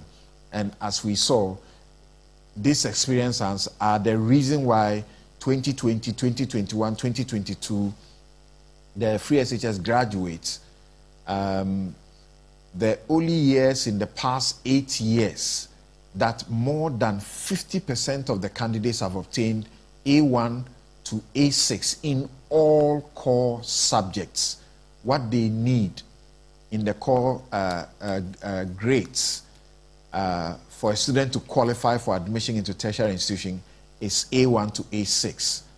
And this is commendable that they have done 50% A1 to A6. Well, Samson, let me say good morning to you and my co-panelists, and to say good morning to the people of Busa South. Just a minor correction. I'm the deputy ranking member. Deputy, sorry. On the education committee. Right. Of Parliament. I can't start without saluting our gallant teachers who have sacrificed enormously and in the recent times at the peril of their own lives and comfort to ensure that they continue to train the future of this nation. We are all on this panel today by virtue of teachers who have taught and nurtured us from essentially nobodies and no names into persons of value, not only to our families, to our communities, but to our nation and the entire human race. As the son of a teacher myself, and as somebody who was in academia until recently, I know firsthand the value of education. And if you know the value of education, you must know the value and appreciate the work of a teacher. Something I have argued based on my own experiences in other parts of the world and seeing the way the educational systems have been set up and the way they function, that if I had a choice, the group that should receive the most recognition, receive the most remuneration, should be teachers, not politicians, not engineers, not doctors, not architects, because all of these other categories of professionals are produced by teachers. So if you look at some of the countries that we ought to be looking at for best practices, you'll notice the working conditions and the conditions of service for teachers are usually at the very top of the ladder. Unfortunately, we seem to want our teachers to give up their best, but we don't seem to be conscious of the need to ensure that they are properly motivated in terms of their conditions of service and the working conditions. And I think that is where the debate is, if you were to listen clearly to Reverend, who obviously is representing teachers and is on the ground. We would come to the figures with regards to the grading and how we have improved over time. But that's a very important issue you raise. No, I'm not. No, there is a very important issue you raise about the remuneration. Yes. Because as the Reverend Isaac also speaks about, it appears this is the reason they are leaving. It is. Okay? And unfortunately, we live in a country where a politician's or a public officer's salary can take care of a teacher for perhaps the whole year. Well, yes, so essentially what I'm saying is that we need to reconfigure because this is not acceptable. It is not best practice. And so why are we maintaining a structure that is not going to motivate and encourage the teachers to give up their best? They are doing a lot already, but we know they can do even better. So what is holding us back as a nation, as a society, in putting our money, as the saying goes, where our mouth is? That's right. If we recognize the role of teachers, if we recognize their value, if we recognize their indispensable Here we contribution, say their reward is in heaven. No, and that is part of the problem. In fact, their reward cannot be in heaven. Their reward must be here. They are human beings like us. They have the same challenges like us. They go to the same markets like us. They have the same expenditures like us. They also suffer the brunt of an economic downturn. They are suffering from the current levels of inflation. So it's agreed, yes, that better remuneration, that is it, will resolve this problem. I agree. You are moving. That is it. You are moving to. Now, I just wanted to comment on some of the figures that were given and provide you a few more figures. Christian Adaipoku, the registrar of the National Teaching Council, indicated that annually we churn out about 30,000 teachers, right? And of course, we have 46 colleges of education, which are public, and we have a number of private colleges of education as well. Now, he sought to also explain and justify the comments that he made. And I think he made these comments a day prior to the World Teachers' Day. And he indicated in that comment, which was largely circulated in the public media. It appears it was strategic, so that it got discussed at the Well, it seems to make sense. Yeah. I would say it's a smart move. Yeah. Because that has given us a proper context. Right. But for what he said, the Minister for Education and the President of the Republic would have gotten away with the very flowery language that we saw them express, clearly trying to, praise themselves for a good job well done. But now we know, based on the debate that Christian Adaipoku's comments have generated, that this is not all rosy. There are serious issues to be dealt with. Now, the minister in his comments indicated that Ghana was not experiencing a shortage of teachers. And I am very happy that the president of NAT has openly challenged that assertion. Because how do you define shortage? The shortage and its definition must be contextualized. It must be based on the needs of the particular segment of society that is shortchanged as far as that shortage or lack of shortage is concerned. So if you take my constituency of Busa South, for example, as the president of NAT rightly said, if I agree with him, because this is what is happening on the ground. I have schools in Busa South where you have only the headmaster or the head teacher, a basic school, manning entire KG to lower primary, that is primary 4. So you can't tell me or the people of Busa South that there is no teacher shortage. It is not their responsibility No, factually, is it not what the minister said? Distribution rather than a shortage. And because you have them, except there are places where you don't have them in the numbers. So the president of NAT says there are schools in Accra, you go, they are in excess. And then you go to a school in a rural village somewhere, and there's one or two, and they need more. Well, that's why I'm saying the definition is relative, because for me, there is a shortage. For my district director of education, there is a shortage. For my communities where you have a junior high school with only 2 teachers, there is a shortage. It is the responsibility of the minister to address the issue. The minister shouldn't lament with us.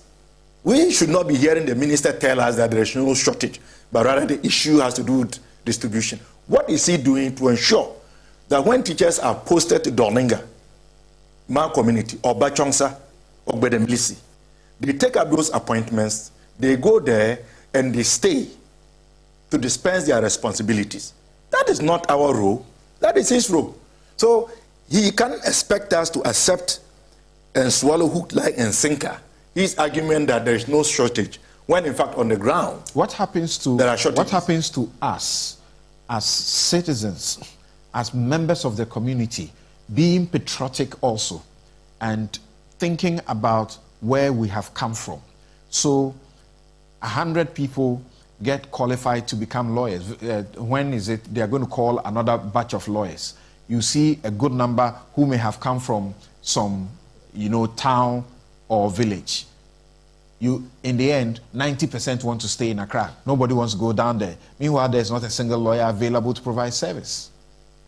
That's about us too, isn't it? Yes, I agree with you. Because you guys have told us about the good old days, so to speak, where you are being posted to a village and you are happy about it.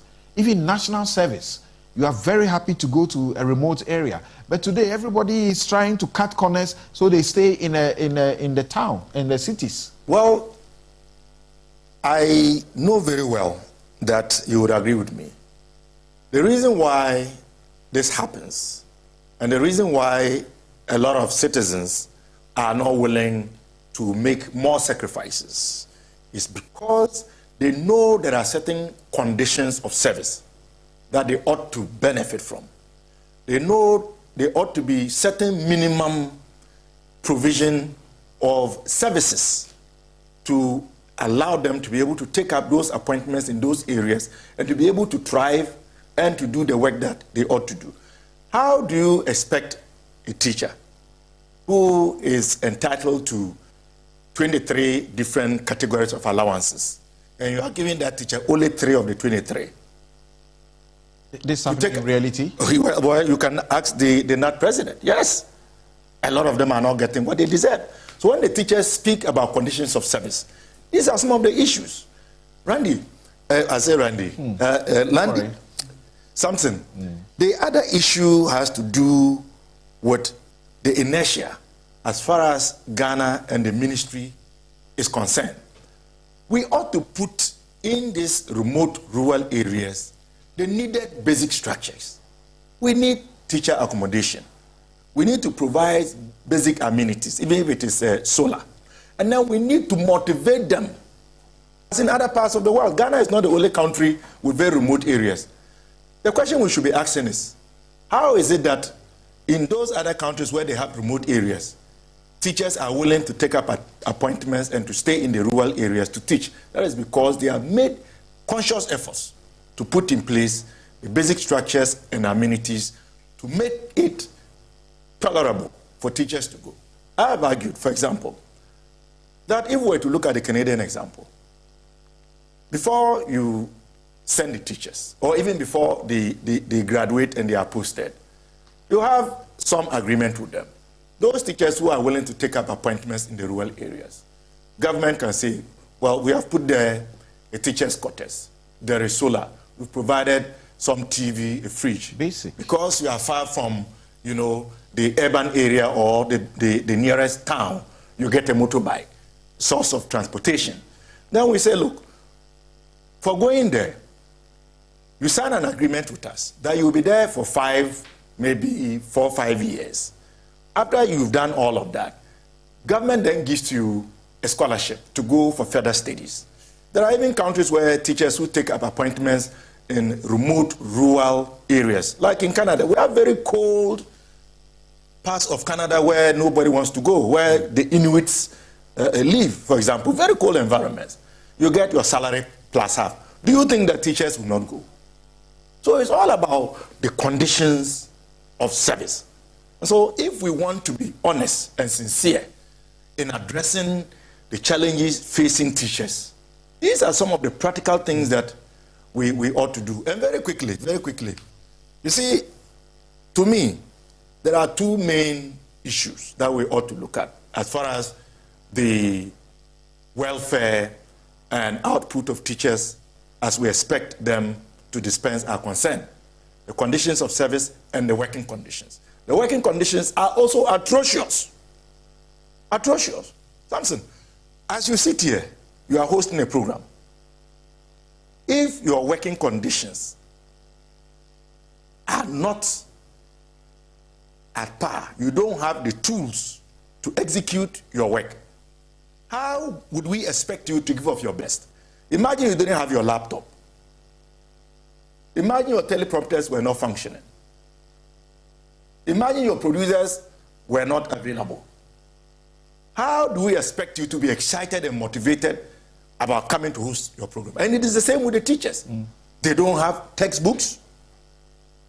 Several years after the introduction of a new curriculum, the textbooks are still not available in every school. For 8 terms, government has failed to remit capitation grants. And capitation grants are the reason why public basic education in the Republic of Ghana is free. So when you are not remitting the capitation grants, where headmasters can procure chalk, attendance registers, can fix broken doors and windows, get masons to patch, cracked walls, finance sports, finance cultural activities. How do you expect the teachers to be excited about their work? Yeah, but there's an interesting part. You see the statistics put out there. You can look at it. Yes. If this is what the teachers are capable of in the absence of textbooks, is it a question that there is a certain change in policy that you disagree with, or it's really about textbooks? No, the issue is to give them the tools needed to execute their work. They are doing well. So what that then means is that if they have the full complement of the tools that they need, if their working conditions are also at par, then they will do even better. And that is what we are all asking for. So if under these conditions, we are getting this level of output, that logically would mean that if the conditions of the teacher improve, right, we would even see better results than we are currently. Thank you very much. Richard, you must be disturbed from where you sit that the state, for example, there was an issue about teacher training allowance. We said, let's scrap it. Let people pay and get in there. This allowance, let them find it themselves. Nursing training allowance. We said, let's scrap it. You say, we'll restore it. And then the NDC came on a campaign and said, we will also, reverse it again. We'll bring it back. And this is state money being expended to train. We know how our nurses are moving in the numbers. And then teachers are beginning to take a similar toll, Well, Samson, good morning to you, and good morning to Dr. Park and your viewers. I think I should commend you. Every so often we'll criticize you in the media for moderating in a certain way, but I want to commend you for consistently keeping it to the issue, and the comment you made off air, that if we can just take away the politics and focus on the matter, I think we'll be doing our country services. Great commendation. I think you deserve to be commended for that. The Minister for Education really framed the issue for us, and it is that we don't have shortage of teachers, but then it's a deployment issue. And once after I answer your question, it is an appeal I will make to my senior, because I've done some work in his region, not in his constituency specifically, where I found out that what he's saying is true, that when you post teachers, to these rural communities, they don't want to accept it. And where I sit, I get calls from people every time that, oh, can you help me facilitate and transfer from here? I want to come to Accra, I want to come to here, I want to come to there. That's a problem. And you see, the appeal I want to make to my senior is that as a member of parliament, he's a legislator.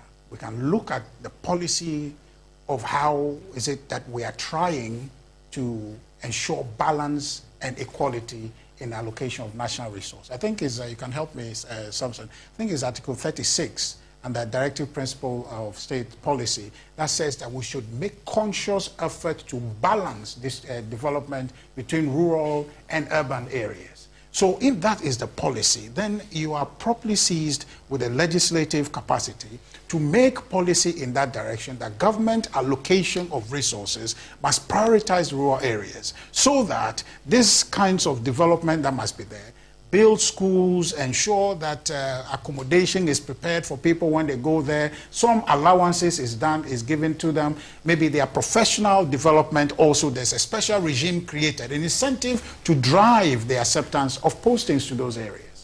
Okay, so that's a policy situation that as a ranking member, you have a responsibility. So not all the issues are political.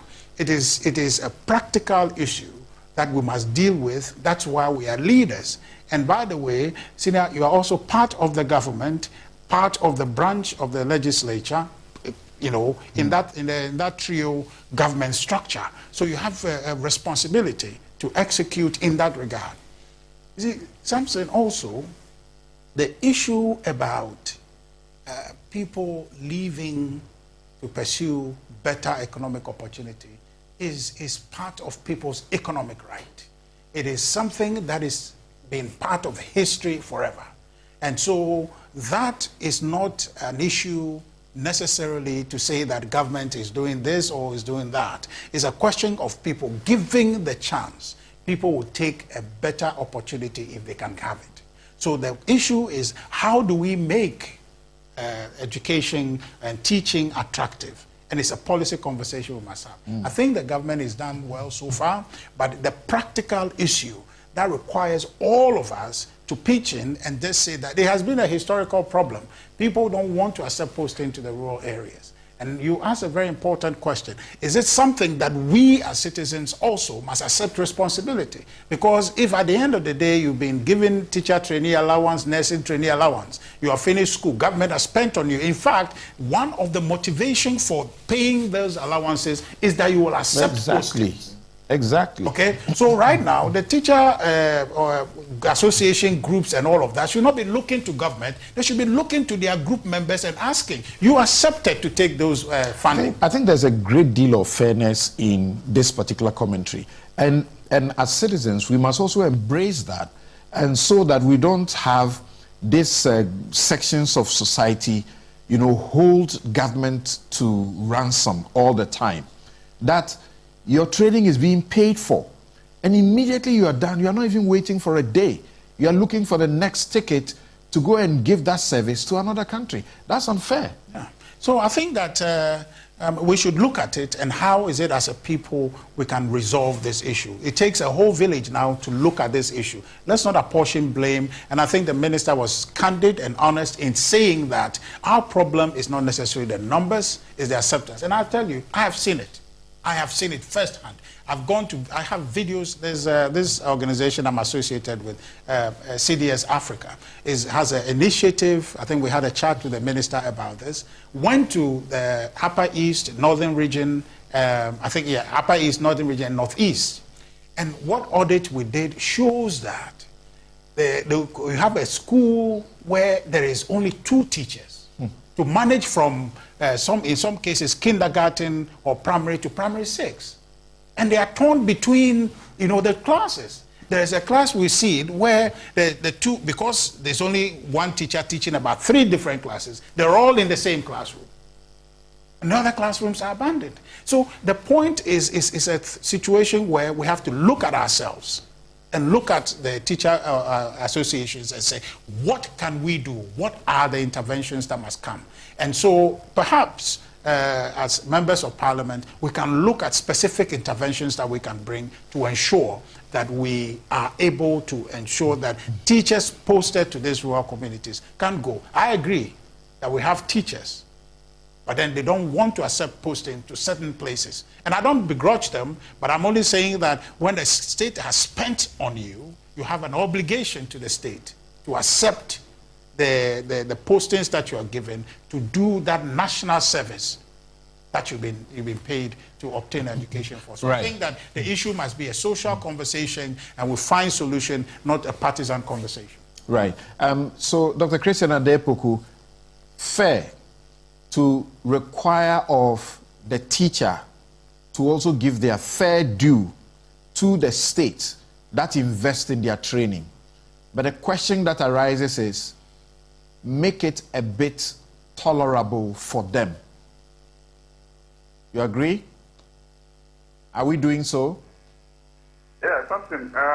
For teacher motivation, it is always a challenge. It has always been with us as a country.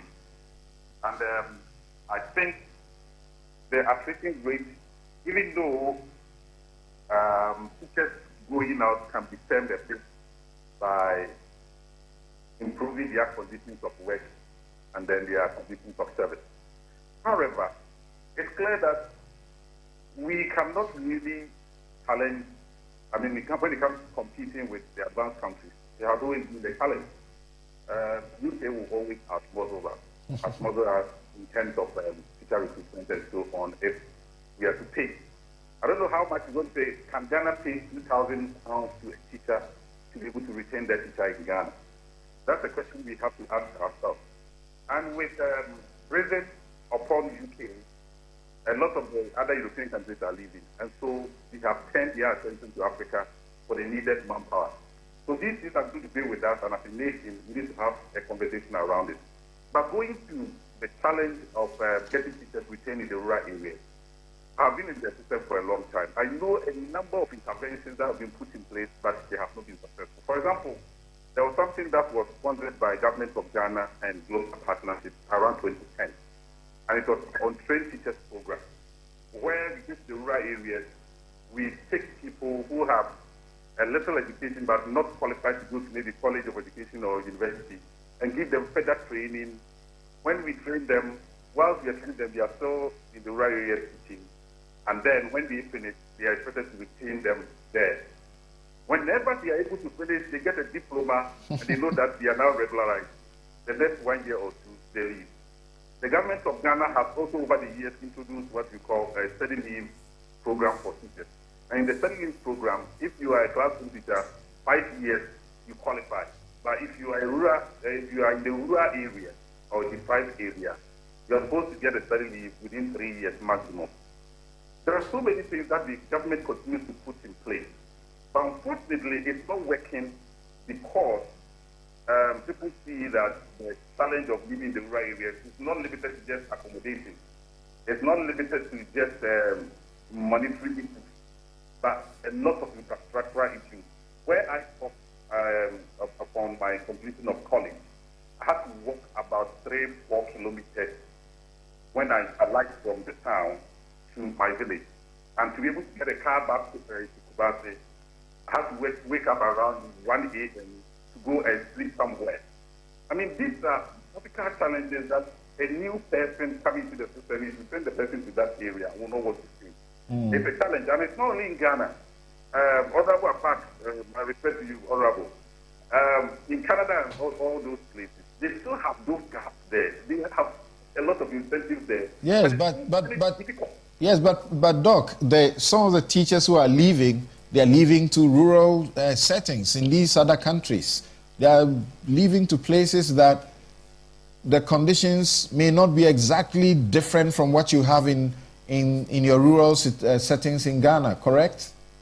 Of course, but if a rural Canada, of course, cannot be compared to a rural Ashanti or North, or I mean, it cannot be compared. Right. And so beyond that, the remuneration there is also highly competitive compared to Ghana. So definitely people will go. Especially when they hear about the amount and they quickly do a configuration conversion into CDs. Oh no! That's one. Over the years, even before this exemption was given to Ghanaian teachers were going to the UK, they were going to Canada, they were going to the US. Yeah. But I think now with the relax of the rule, it's making it easy for people to go. All right. And that is what is happening. So I think government's attention should be focused forward, one, making sure that we continue to train more, two, making sure that we incentivize the teachers as much as possible to stay, and then three, making sure that those who are going are also levied to support the training, because government is spending so much in training. That's right. So if we are training or going, we need to find a way of making sure that when you go, you also bring back something to the country. All right. The last one, let me say that when it comes to the rural area deployment and so on, over the years it has been a fight. If you have heard about teacher rationalization before, when I was Sagat president, we were fighting this. Government has always made it a point that they want to rationalize, but they are not able to do it because our collective agreement makes it clear that if you are married to somebody and the person is in a city, you have the right to apply and join your staff. And so people capitalize on this, and every time people are leaving. You go to a typical school in Accra, a class that's supposed to be handled by one teacher, you can have 3 teachers handling it. Meanwhile, you go to Busa area where Honorable is coming from, a class that is supposed to be handled by 6 teachers, maybe you have 3 teachers. That is the kind of situation we have found ourselves in over the years. Radical measures must be taken to make sure that maybe we minimize the impact. Thank you very much, Dr. Christian Adepoku is Registrar, National Teaching Council, and we'll hear the last word from Reverend Isaac Owusu, President, Ghana National Association of Teachers. You were about also to outline some of the solutions to reversing the looming danger. What for you will be top of your list?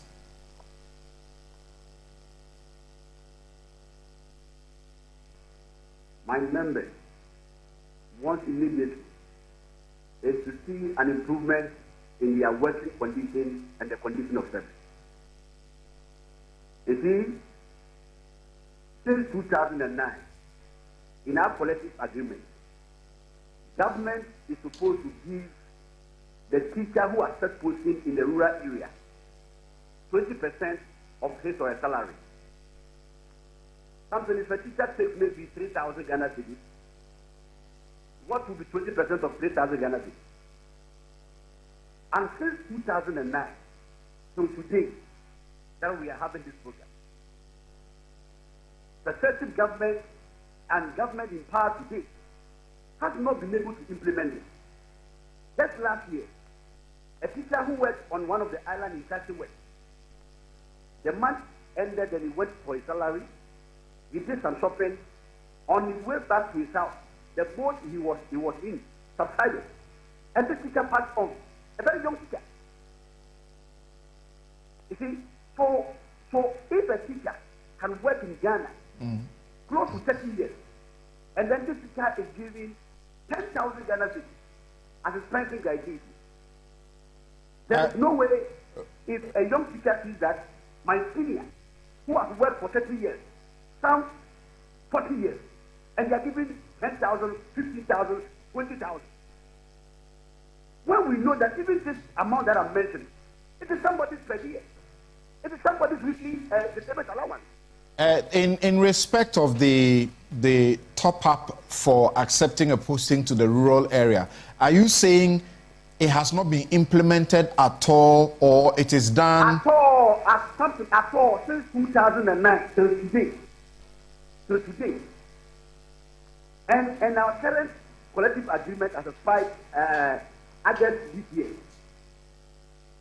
What explanation has been given for the non-implementation of such a sound policy?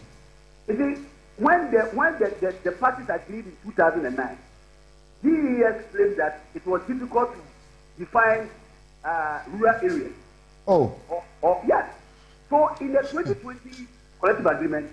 Now, there was a clause that the teacher unions, together with Fair Wages and Salaries Commission and GES, set up a committee to now go around the country to identify different areas.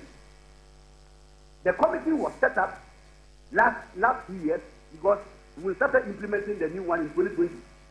Last 2 years, the committee was set up till today. Till today, the committee's report has not been given to the teacher union, let alone to implement their recommendations and findings. That's obviously unfair to you if we cannot tell which is a rural community and we have to set up a committee to do that, and even that we are not getting a resolution.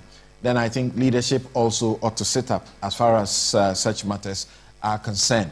I'd like you to state maybe one more point and then we can take a break here.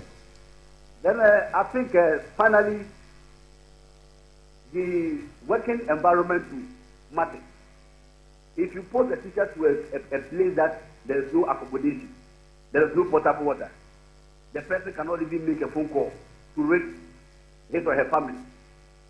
Some of these things demotivate the teachers from going out. So that is why we at NAP, every year when we are celebrating what teachers do, at least we also do something. This year we went to Kwakubusia in the Western North region, the district, to put up 2 classroom pavilion for KG children. You see, so, and then I also want to admonish the Ministry of Education and GES that if it is teacher diploma that is the problem, once they be able to identify it, God willing, next year by this time, we will still be discussing the teachers matter. And we are expecting Rev, you are not suggesting that if you are posted to a place where there is no easy access to potable water, it means that place should not have a teacher, because the people who live there, they are surviving. They may, so you two must find a way. Some sacrifices, is that not it? And I don't know any professor that has sacrificed more than teachers in Ghana. Something. Where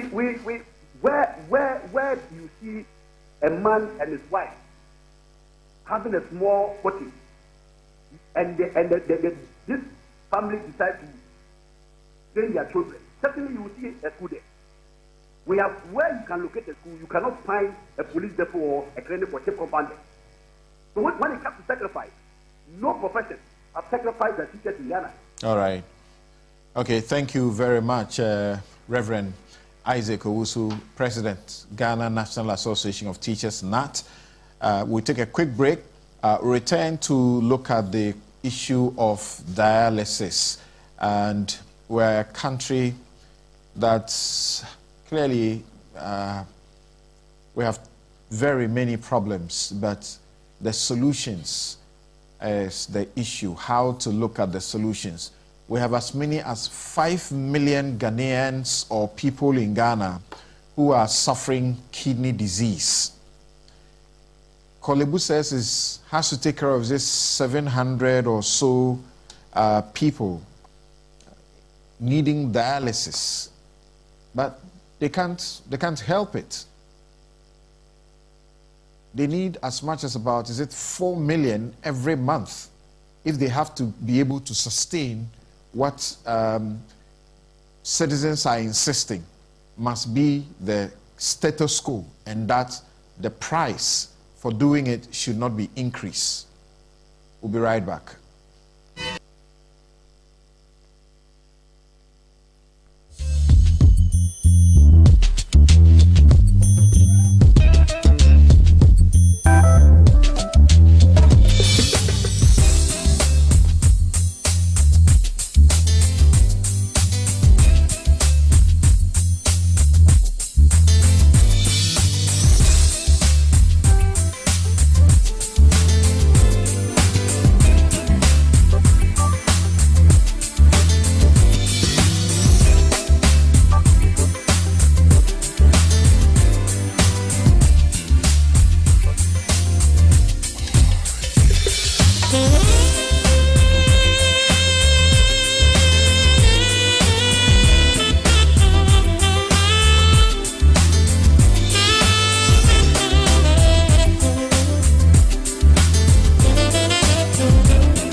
This is the Oilcity Breakfast on Oilcity Radio, coming to you live from Ayedu Kusmintim, oil from 6 a.m. to 10 a.m. Monday to Friday. As we bring you the latest in news and current affairs, sports and entertainment. Oilcity, let's talk progress. Yenye the Oilcity and the Western region better together. Oilcity Breakfast, Yemo Aquiniano to air your views and help champion a good cause. It's on Oilcity Radio 95.9. The voice of the people.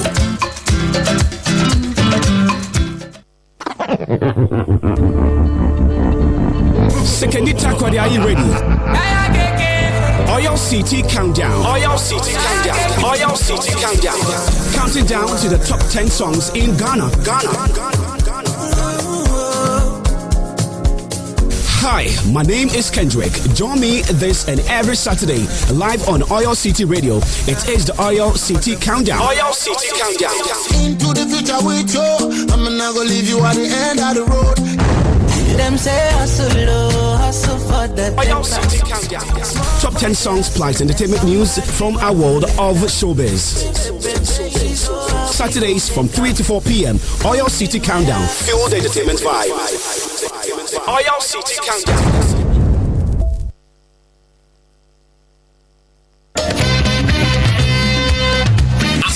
Etene den na asam no ehunu den aman your foodry aman your sam ana we are not afraid of copy today or tomorrow. I'm saying that don't trust the NDC. We a vote out to abada. Don't trust Mahama. Asam me ma aman your furka na matimun mu furu nim no obwebra ana susun ye ben na owom se obandama na waba won regional minister to worry den na metropolitan chief executive this or to worry den. Fire will burn you a Jumeda Oilcity Radio. Yeda babo bazi. Yeda kan demro or say campaign in penin say what's in the pain. Now someone to name the ha won bonim chenim. 50 million, what is 15,000 Ghana cedi a year boss set. Pay the boss set to aka 3 months away. We 1 year Jumeda. Until fire will burn you Jumedi no. My yenishim amawade di biara no. Yano be chene pepepe. Wano kwando magana afane tempa efra. Fire will burn you Jumedi obawa konim. Benada nyibri biara no watwe aba pa ho sema dwenum kopim de nondu bobo apemu no. The besia ewo Oilcity kasafrido. Fire will burn you. From Kojo email Arthur. Shemo fire will burn you do. Wo Oilcity Radio 95.9. Benada nyibri biara. Asamne for ho na anyewa fomude demra oman ba biara sefata do yeda. Fire will burn you. Fire will burn you. Fire will burn you. Fire will burn you. Fire will burn you. Fire will burn you. Fire will burn you. Fire will burn you. Newsfile is the most authoritative news analysis platform, and here on Newsfile we put Ghana first. Peter Doe Jr. says absolutely the BOG governor's action and utterances show an extreme level of arrogance and impunity. He lacked understanding of democratic right to demonstrate, calling Ghanaians and MPs uncivilized hooligans, quote unquote. He didn't say that they are uncivilized hooligans. The comment said they are hooligans. They resort to hooliganism, and that there could be civilized processes that they could use. It's rather unfortunate, and he will live to regret it.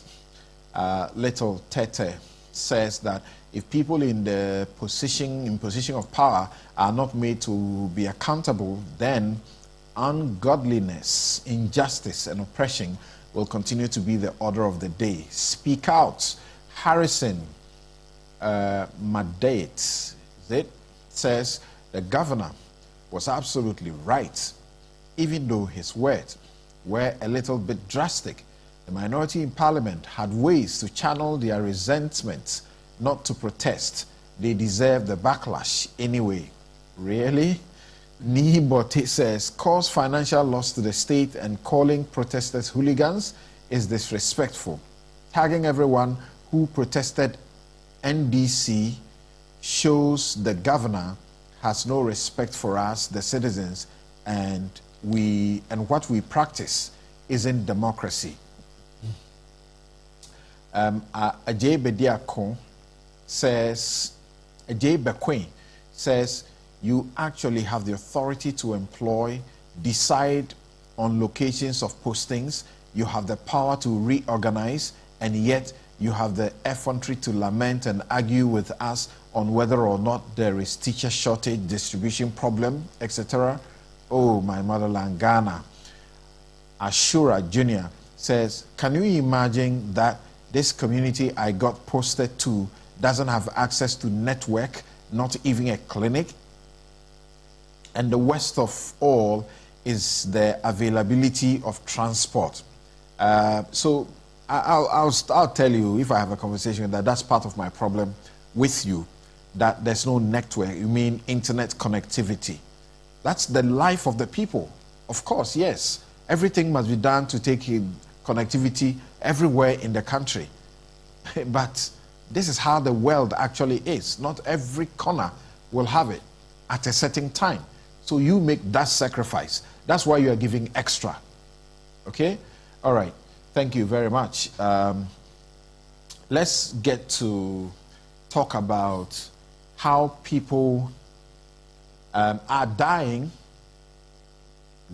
because they don't have money. That's bottom line. They can't afford the cost of dialysis treatments. That's why they are dying. But before that, is it Dr. Tony Edu? Dr. Tony Edu says that the executive determines policy. The legislature actualizes it in law. Anyagba must cut out the sophistry and petitio principi argument. NPP took credit for free SHS, which is also a policy prescription under the directive principles of state policy. All right, thanks for that message. Kofi is a researcher. He says that, I should be asking why those who refuse posting to rural areas get postings to schools in Accra and Kumasi. That's a good question. When you post people to the rural area and they don't like it, how come they find themselves in Accra and Kumasi? Why? Well, because there is some reasonable levels of corruption. So we should stop it. Yes. I mean, I just got a message to that effect, that some of them pay anywhere between 10 and 15,000 to get reposted. Okay. All right.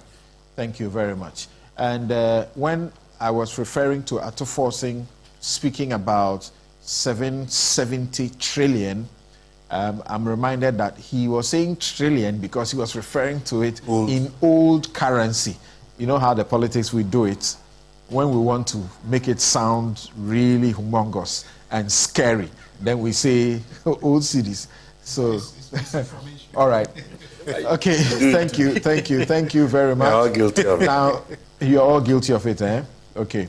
So, my guest for this very final segment, Dr. Tatios Bayo, a senior lecturer, University of Ghana Medical School consultant, gynecologist, and clinical epidemiologist. Okay, you know that he's interested in becoming an MP, but he's a professional, and we're engaging him on that score in this discussion. Dr. Opokuware Ampoma, Dr. Opokuware Ampoma, is the Chief Executive Officer of the Kolebu Teaching Hospital. He's come under some fire in the course of the week before also, because of what people saw to be a sort of a backtracking, because it appeared they had announced the increment in the fees already and had started implementing it before they came to say, well, there was some slip somewhere, right? In the studio is Dr. Clement Abasa Park and also Richard Ahiagba. They will speak to questions of policy. So let's begin by watching these brief clips. There's a minute and two or so of these clips. Before that, Newsfile is brought to you by Bank of Africa, as strong as a group and as close as a partner. MTN, everywhere you go. Ashasi University, educating ethical and entrepreneurial leaders for Africa. Robert & Sons Optical Services, your comprehensive eye care service provider for 31 solid years. Duroplus, They produce quality PVC and HDPE pipes and water tank. Where Duroplast goes, water certainly flows. DBS Industries, roofing Papa Fie. My Way, dial *165# on MTN to join My Way today. Syntex Tax.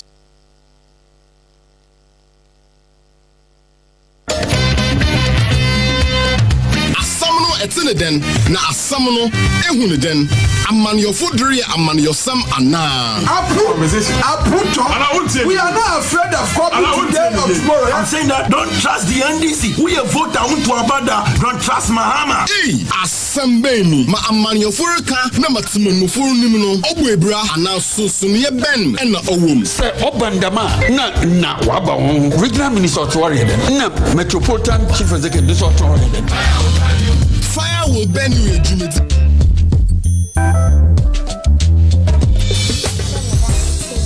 We have to be on the machine, and I have to be on that machine either twice or thrice a week.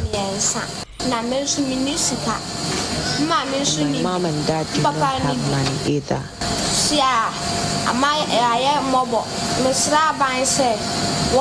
We have become miserable. I am appealing to the government to help me live through this. Otherwise, I may die.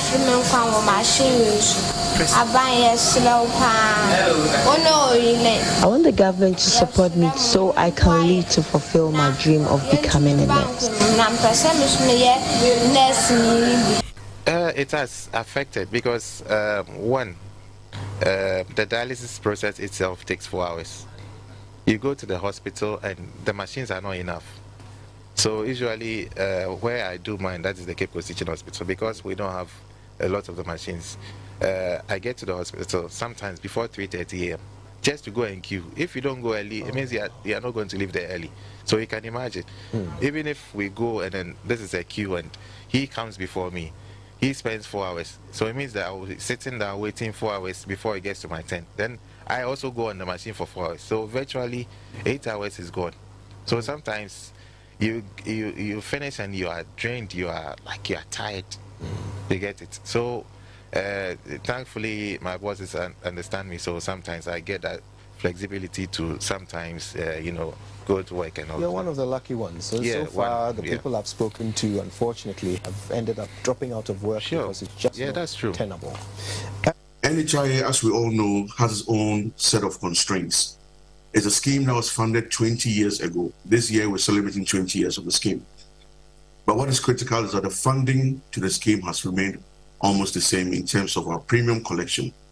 As it stands today, there's conversations, and this has started, of course, based on your documentary.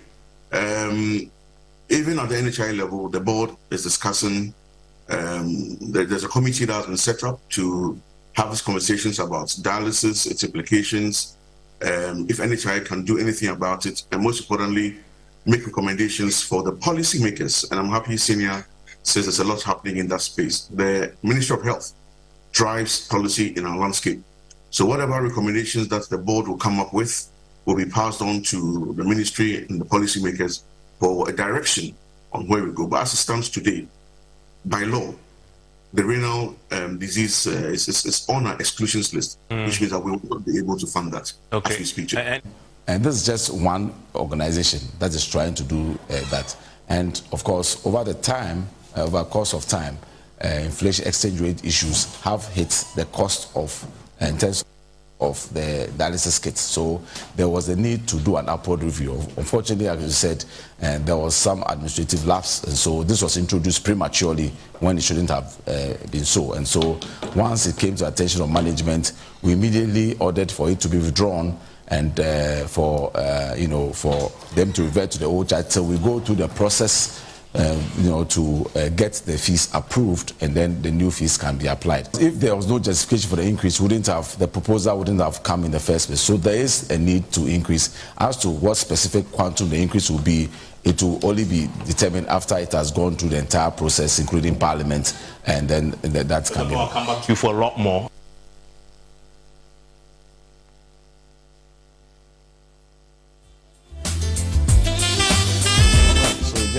a representation of the circumstance that kidney patients are going through, and then you also heard from some of the, people that must be heard. In fact, Dr. Ampoma is right here with us on this discussion. Thank you so very much for making the time. And very unfortunately, some of the kidney patients that you heard speaking, one of them, the girl, she died. Now,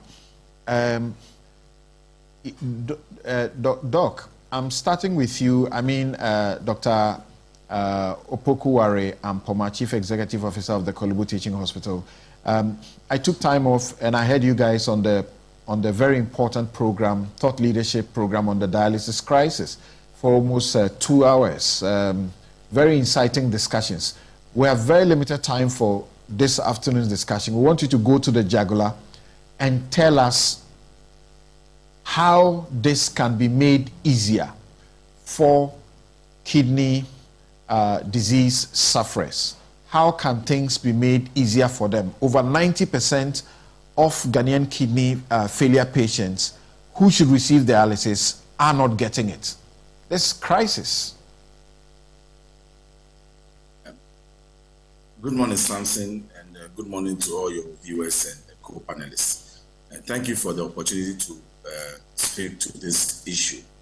In fact, this situation is a very emotive issue, and so it stirs a lot of passion, and I can understand why members of the public were very upset with the Kolebu Teaching Hospital when the premature release of the fees.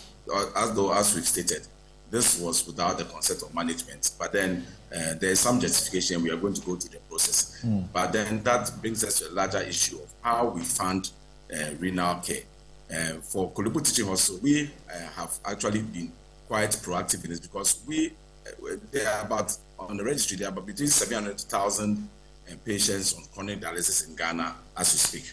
And for this number, Kolebu Teaching Hospital takes care of about 350 of this number. So we see quite a large number of these patients, and most of them really do not have the means to afford. And that is why we reached out to some philanthropists, and the First Sky Group came to our assistance. And so for the last 6 years or so, 80% of the patients who come to Kolebu Teaching Hospital for renal dialysis do not pay any fees at all. They are funded under the First Sky Group policy. And so that is one way that we could, what we could do in our own way to try and, ease the burden on our patients. So who is this First Sky Group doing such a godly thing for citizens? Yeah, so in fact, they really need a commendation because they've been doing this consistently over the last 6 years. And in fact, during the COVID period, when even there was a crunch financial crunch, many companies went down. In fact, they did so well. They even prioritized paying for dialysis over even paying salaries. So sometimes they had to put their salaries on hold just to be able to support us to keep these patients alive. Because, if these patients do not get dialysis, many of them are going to pass away. So we are grateful to them. And there's a group that owns, I know you say I'm doing an advert for them, but they own Water Serene and the Serene Insurance, and then they also have some construction arm. And so they've been coming. Please, if we have to repeat this advert so many times, we should repeat it for them. There's no offense in that. Right. Yes, exactly. So as much as 80% of those who come for dialysis care at Kolebu are getting it free because of the Sky Group. That's what you said. Okay. Yes, okay. Right. So to this very important part, Dr. Nsiasare mentioned that you have had the privilege of meeting with the president, and it does appear that some of your immediate urgent concerns are going to be taken care of. What are the signals that you get the immediate help? What is the immediate help you need at Kolebu to start with? Yes, thank you very much, Samson. And so I'm sure you heard some of the patients talk about the number of machines and sometimes having to wait, for services. So in Kolebu, we actually have a number of areas that have dialysis machines. So there's a main dialysis cabin, which has 10 machines, and then we have one at the old medical block.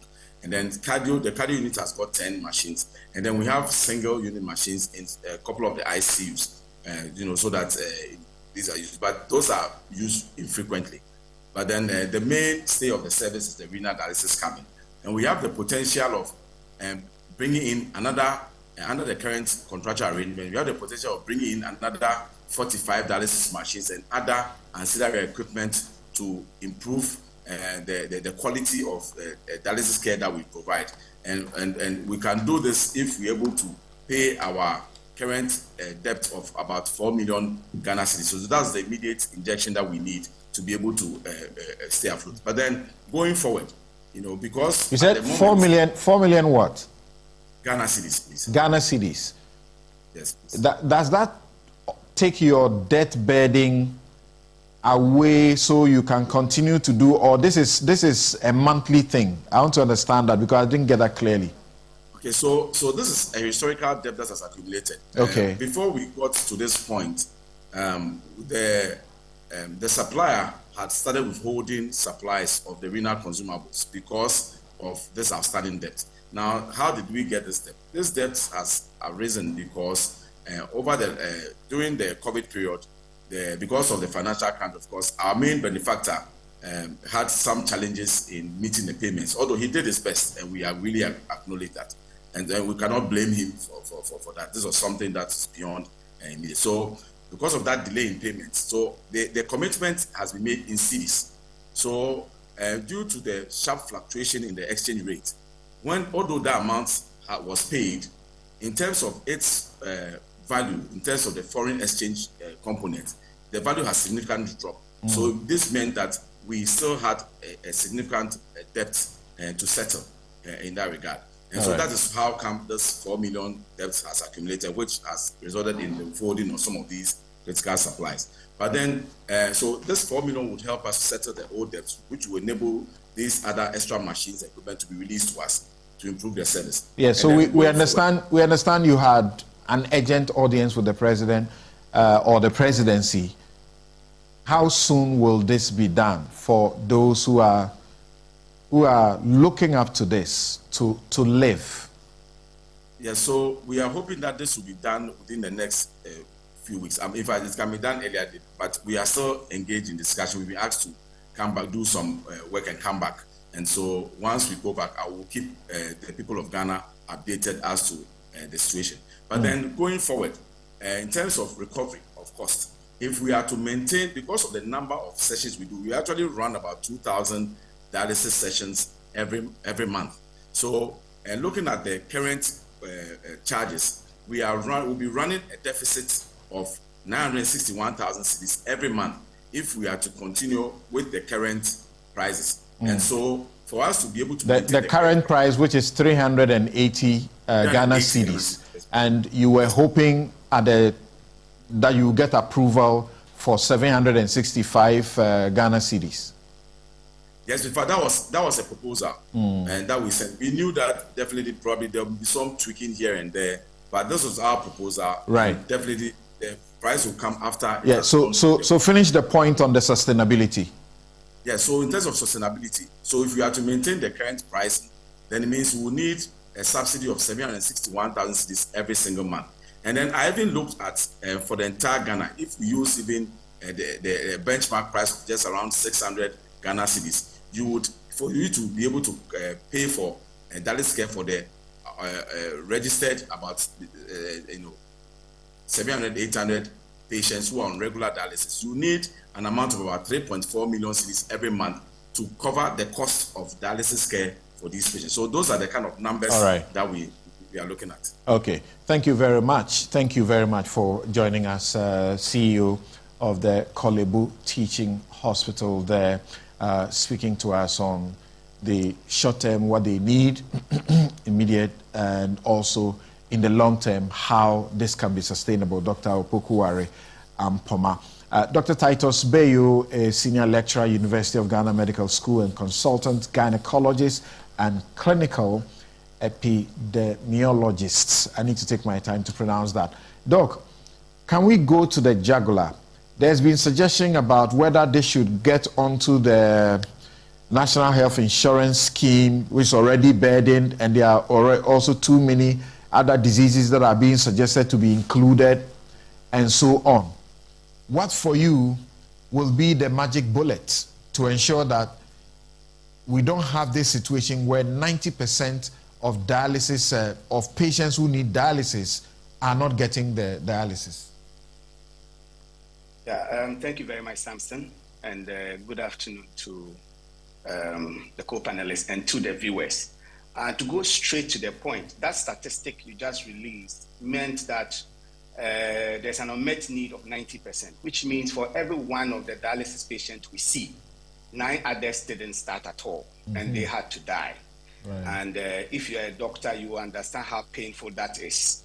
If you make a diagnosis for a patient and the patient tells you, just let me die, where there is treatment for the condition, it's very painful.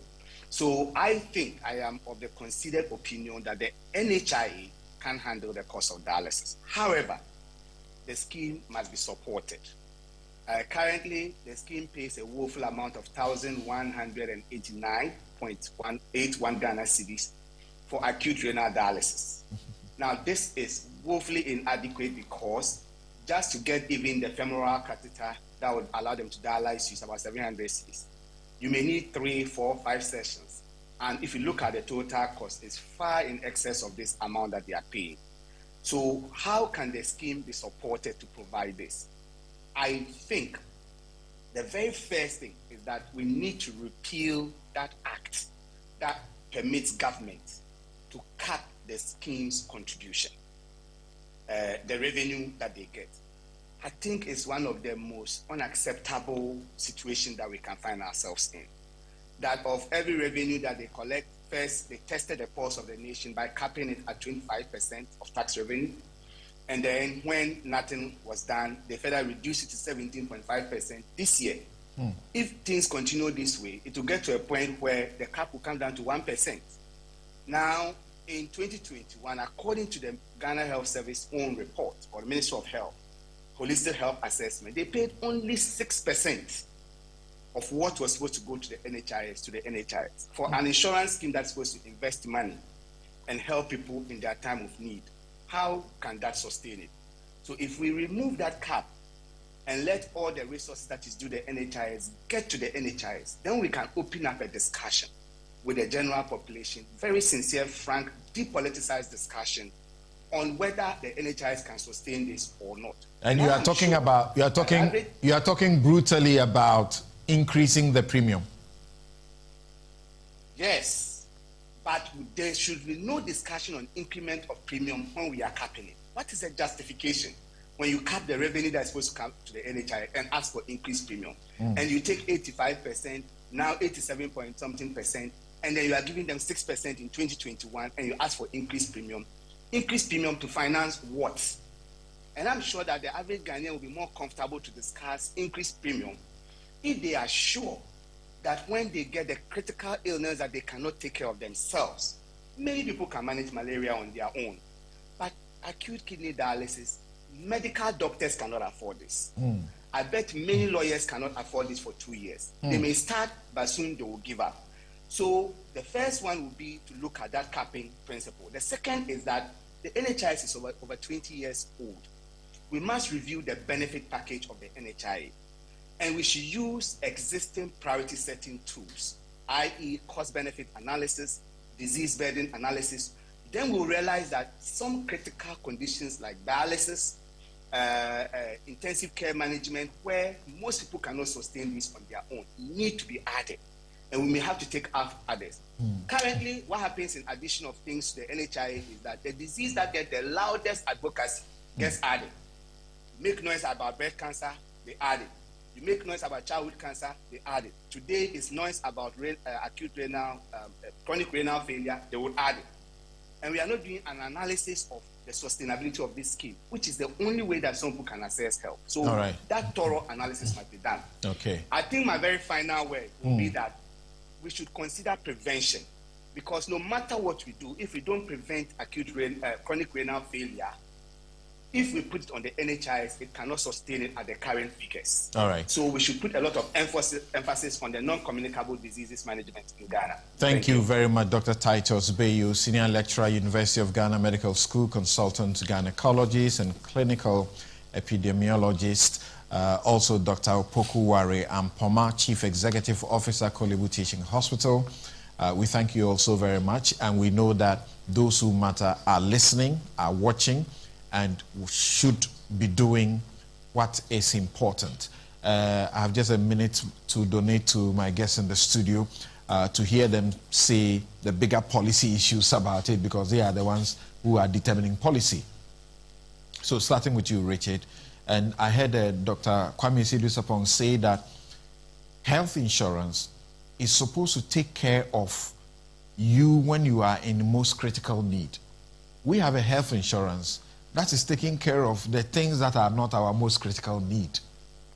Yeah. Yet it's being capped and not enough premium, and it doesn't cover as many people to contribute as possible.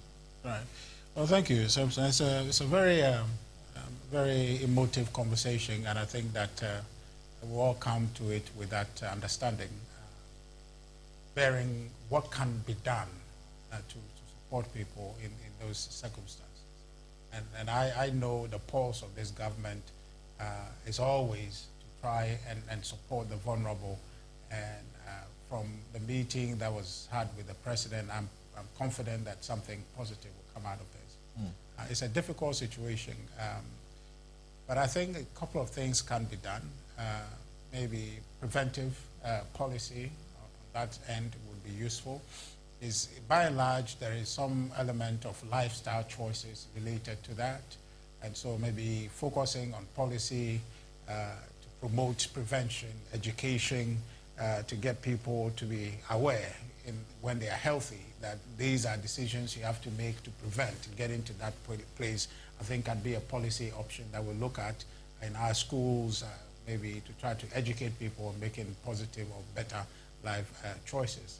Also, in investments in procuring the equipment and maintaining them well. I think my understanding now is that just about 3 hospitals, apart from private sources, Kolebu, Cape Coast Teaching, and then Confanoche are the places. And 4 regions, no dialysis machines at all. So those are very grim prospects that we have to look at. But as I said to you, at the pulse of this government, what I've seen it do, what I know it can do and will do, is to try and champion the cause of vulnerable people. Thank you. The next minute. Well, very quickly, I think one of the things that we ought to be doing is again to call on government, as we have done on several occasions. And in fact, John Mahama has made this call severally, that the government ought to decap funding that is targeted as planned to the National Health Insurance and indeed the GET Fund. There shouldn't be any reason why we should be capping revenue that we ourselves as a people have agreed should be channeled specifically into these very 2 critical areas of healthcare delivery and education. So I think that can be a start, because the more resources that would be available, the easier it would be for the scheme to take care of some of these challenges. We also need to look at granting tax waivers. I don't see why in Parliament we grant waivers for building plush hotels like the Pullman, group of companies are building all of these hotels, and we give companies that are coming to Ghana a lot of tax waivers, and yet when we are getting critical healthcare supplies, we are imposing taxes on those supplies. Sorry, but we have run out of time. Okay.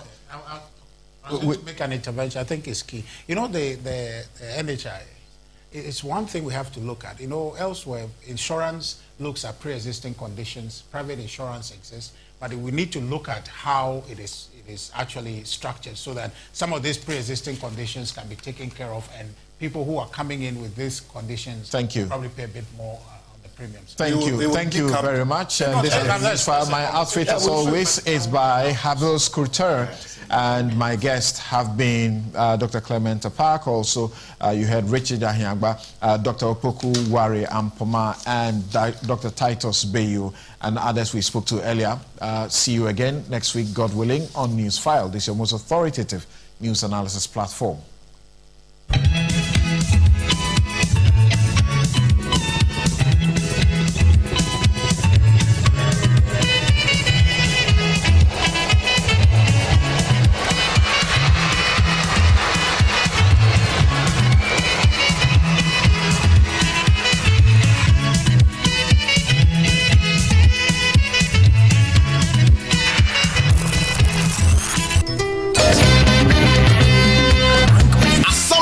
Den na asamno ehunu den aman your food aman your sam ana we are not afraid of coming today or tomorrow. I'm saying that don't trust the NDC. We a voter unto abada, don't trust Mahama. Asambeni ma aman your furka na matsumu furu nimno obwebra ana susu ne ben na owom se obandama